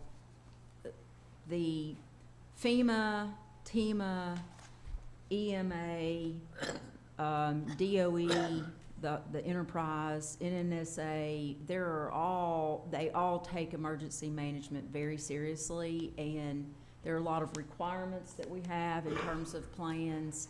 What I would suggest, I don't want to throw a wet blanket on the task force idea, but I think more workable is all of those entities absolutely love citizen and community engagement. And so perhaps this starts with, Bryce has helped them understand, what's going on. We've raised issues about further educating people. I leaned over and asked Bryce, do you think there's a grant available? Those are things that can operate under the silos that are already there without stepping on the plans that all of these agencies put together. And I think that would be more workable from that standpoint. And then, maybe some of those things come back to this body. this is an action that could be taken. I think if you do a task force, it will almost be like it's competing or, So in other words, ask Mr. Kidwell to try to put something together and come back next month with some recommendations. I think that would be I think he's gonna have already, he has a message to take. Oh, He yeah. mentioned to me he had a meeting tomorrow, or next week? Okay, and, you know, these ideas can still, a group can still operate without being, I'm afraid if you officially sanction something, that this is the Anderson County Task Force dealing with these issues, then all of these agencies are gonna go, what's going, what? You know, what's going on? But from a involvement standpoint, if there's a group that's meeting and raising issues, they're gonna wanna respond. And then it will be, do we have existing funding? Can we ask DOE, hey, we've got an interest, you've gone digital, but we've got folks that wanna have community fair or training. There's money there for that. But I think it can all operate within existing structures, without kind of getting into those fields, if that would be acceptable. And let Bryce kind of work with you on kind of, and it doesn't mean you still couldn't meet with those, I mean, you can call, leadership is the power to convene a meeting, and you can convene a meeting as a county commissioner with agencies without creating some new vehicle that starts getting into the issues of whose authority, what are you empowered to do, all of those things. Yeah, thank you for that. May I? Yeah, we want to make sure that the people are educated as to what to do, and as you've seen, and where to go. I don't think an app does that very, very well. It's just a ding or whatever, buzz, scares people, but I'm just concerned, and we are concerned too, about people knowing what to do, where to go, how to handle that situation. Yeah, I think when you look at what happened in Maui, I don't know how people would get offended by somebody standing up and saying, I'm concerned about people in my community who don't know what to do. I don't know how anybody could get offended by that, but these days people get offended by anything. That's true. I think So Mr. you're Kidwell absolutely right. People are standing up to be offended about somebody coming up and saying, I want to help my community know what to do. These people were burned alive in their cars in Maui. I do not want to see that happen in my community. I understand. Mayor? Do you want to speak? Just real quickly, it's not that I'm saying people are offended. I just want to, it's that if you create a government task force, then you have to empower it with what are its authorities. That's where I'm talking about. It's a different, that's the issue. It's not the involvement. It's not raising the issue. It's not asking folks to do a better job. So just It's political savvy. it's just, I mean, it's literally from what the law says your authorities are, and if you set something up, then you're gonna have to empower it with authorities, so. Another thing, we were supposed to be in LEPC, what was it, this Tuesday? Last Tuesday. Last Tuesday was LEPC, unfortunately it got canceled, they were out in Vegas at like a summit or something, so that's another place that was gonna take it, and there's a lot of members from DOE and their partners from UCOR to the federal building to all different kinds of people in Oak Ridge that we can also rely on there. So that's somewhere else that I can try to start leaning on, as well as our DOE meeting next week, if that's all right. Okay. Commissioner Allen, are you okay with him? Absolutely. You know, my concern is that I want people to be educated. Yes. I do like to have some sort of committee, maybe not call it a task force, where we can help out in that area. Maybe it shouldn't be called a task force. I don't know what else to call it. But the involvement with, you know, myself and Bryce and Ms. Fogelman, I think would be very, very helpful. Because we have this idea that we want to educate people, you know, directly and not indirectly with a buzz on the phone. We care about our community, and that plume, if it ever happens, comes over that ridge, then we're concerned about the people that it affects first. And that's the Scarborough community, which is, you know, Burnham Woods and Terra Hills and everything down to Tuskegee going west. That's a big area there that we want people to know what to do. Commissioner Anderson. I was just gonna say that we could be that committee just as operations if Bryce can come back next month and just follow up. I think we've basically got the committee already set up. I mean, just as, with operations. Yeah, oh, I agree with that, yeah. Yeah, I mean, I make the That's motion, your just job. have Bryce, if he, Director Kidwell, if he wants to follow up with us next month with what we discussed, and just come back to operations. I'll make that as a motion. And Commissioner Allen and Ms. Fulham can volunteer their services, and Yeah. anybody else that they see fit that wants to volunteer services, work with Bryce on this. Yeah, and absolutely, I will be reaching out to Commissioner Allen and. What do you feel about that, Carolyn? You want to address that? How do I feel about?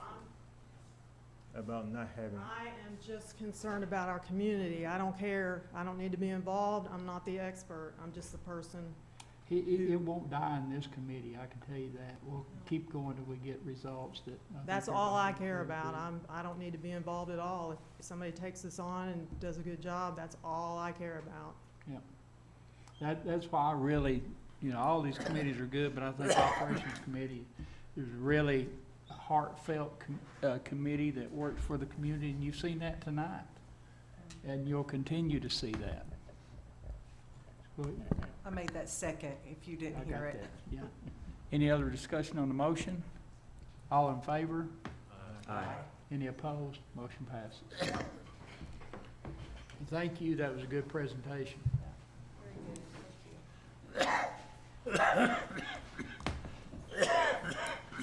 Mayor's report.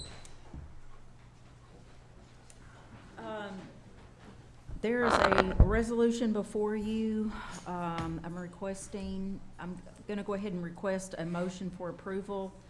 I've got to have Jay sign off on it, so if you want to do contingent upon law director's approval. I checked with Margie in planning to see if we could accomplish all of this. She said there were no issues. So this would posture us to be able to apply for a broadband-ready communities grant, and we're working on some ideas there. But anyhow, the first action is to designate Anderson County a broadband-ready community. That's Resolution 2310-1127. So moved. Second. The whole board. Seconds it. Any discussion on the motion? Annette, did you get that? We all did. Everybody. I am To Spartacus. approve resolution Commissioner McCamey. 2310-1127. You need the resolution number? No, I have it. Okay. Thank you. Okay. Any discussion on the resolution? Or the motion, all in favor? Aye. Motion passes unanimous. The next is requesting a motion to approve application for a Tennessee ECD Broadband Ready Communities Grant in order to promote community-based digital adoption activities up to $100,000. This is a no-match grant, and Mitch Loomis with East Tennessee Development District, he works on a lot of grants. He's kind of helping us with some ideas what it could work on. So for instance, you could get, iPads or laptops for seniors. I know one of the colleges did that for some of the seniors at the senior center and did training for them. The intent is to encourage adoption in your community. So you could do something, we could do something like that. If there is one of our libraries, for instance, that doesn't have Wi-Fi, we could apply for something like that. So we're looking for what are some of the needs in our community, and we would cobble that together in a grant application. So it's still a work in progress. If I have more info on the path that is looking most achievable by Monday's meeting, I'll share that with you. Do you need a motion, Mayor? Yes, sir. Motion to approve, is this the application for TNECD Broadband Ready Communities Grant? Yes. Second. Got a motion and a second.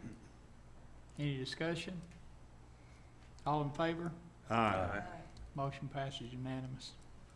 The next is requesting a motion to approve Exhibit E. This is a subdivision participation and release form for the Food City settlement, and to authorize the county mayor to execute the necessary documents for subdivision participation and release related to the Food City settlement. And I did include in your agenda packet the Exhibit E, which that's something that we'll just fill out, the governmental entity, the signature, and then also I included, you know, a fax sheet with, you know, questions and answers there. And then under this settlement, Anderson County would receive $188,372.09. So moved. Second. Motion is second. Any discussion on the motion? Does everybody understand what this is about? All in favor? Aye. Any opposed? Motion passes unanimous. And Mr. Chairman, that is all the action items I have this evening. How about American Nuclear? American Nuclear, we had an intergovernmental meeting today, and I was just cheering in the background, so one of the commissioners may have done a better job taking notes. Commissioner Wandell, you may have. Steve Sanders, who's the director of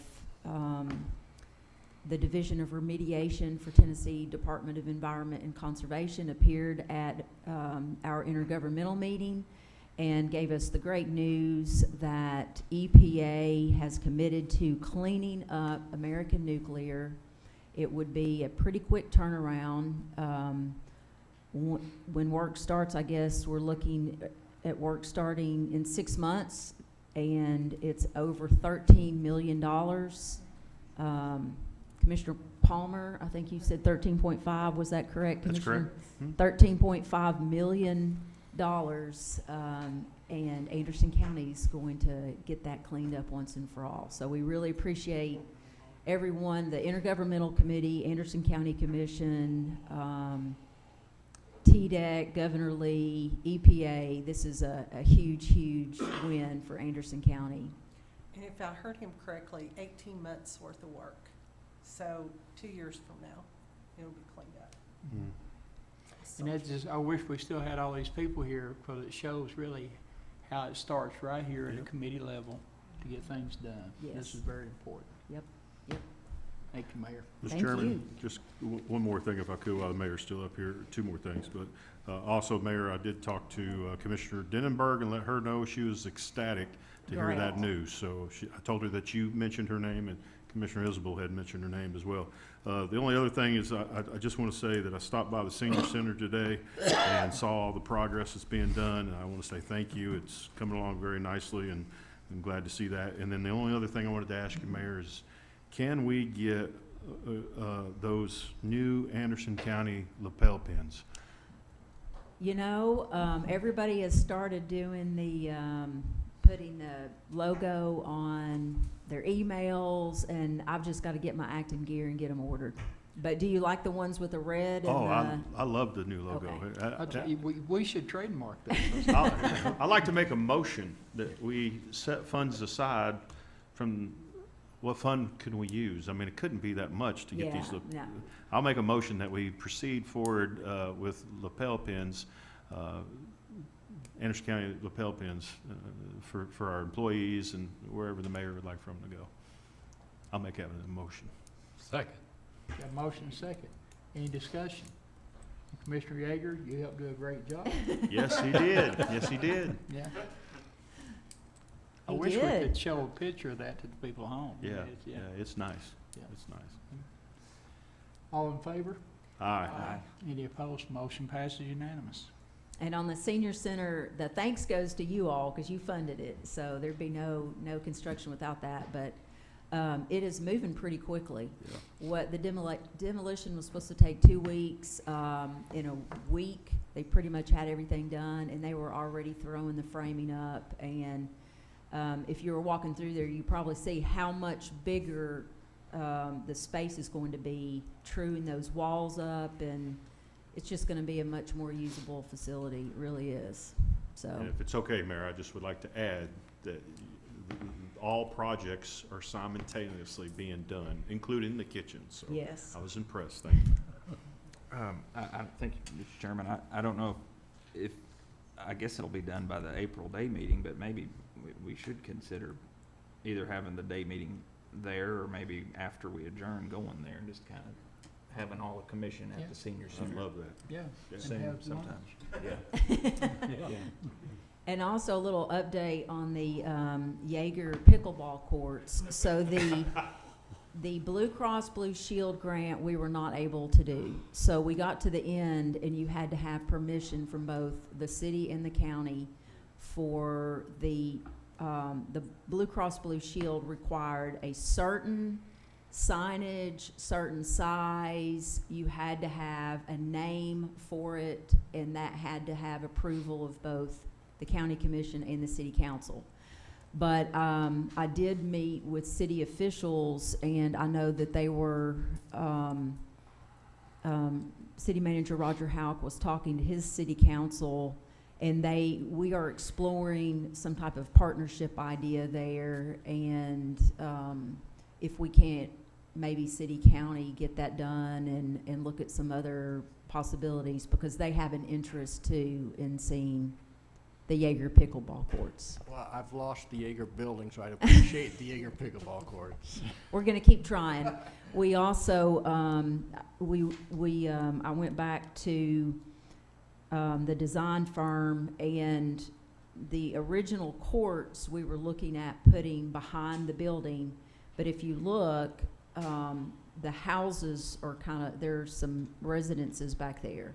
So we did a flip and put it on the front side where the original design just had some gardens, because that's more outward facing towards the road, and any sound issues, would be non-intrusive to the neighbors. So we fixed that plan, and we're gonna keep trying because there is a demand in the community, and to your point, there aren't any courts here, so. Commissioner McCammon. Mayor, we had a survey when we purchased that property. It appears that our neighbor on the front end there has come put stakes up and says that we're over on her property. We've been mowing her property, but we were going by what the survey that we had. Is there some way we can get somebody to check that and see where, make sure that we know where our corners are at?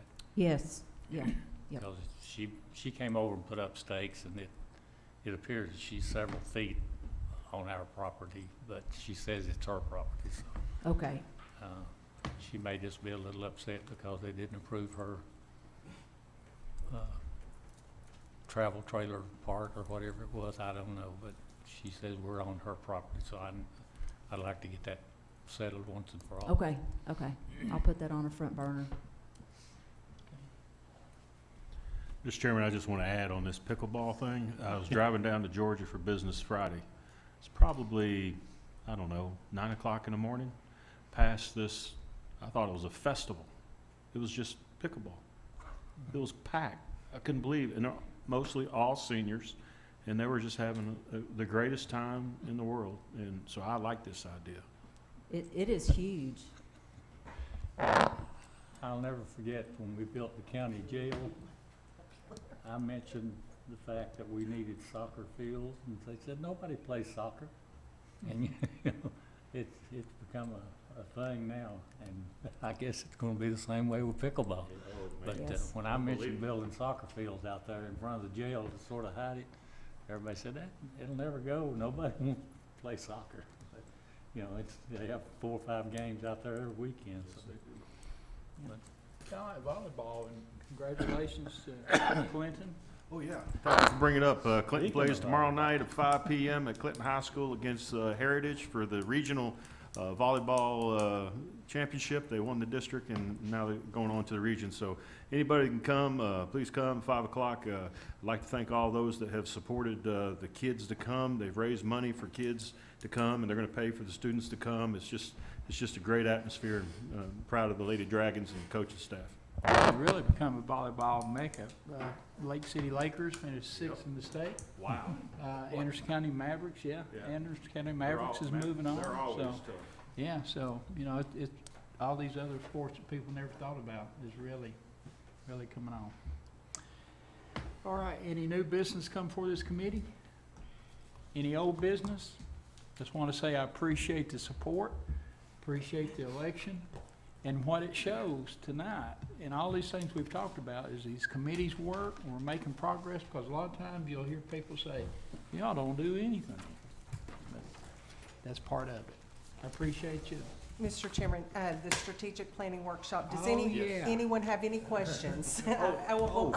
No, do we need to take any action on that? I know it was on the agenda. Good, No, thank you for was bringing it up. For informational purposes, Okay. just to let you know, we've got the dates, we've got the place. Some emails have gone out to department heads.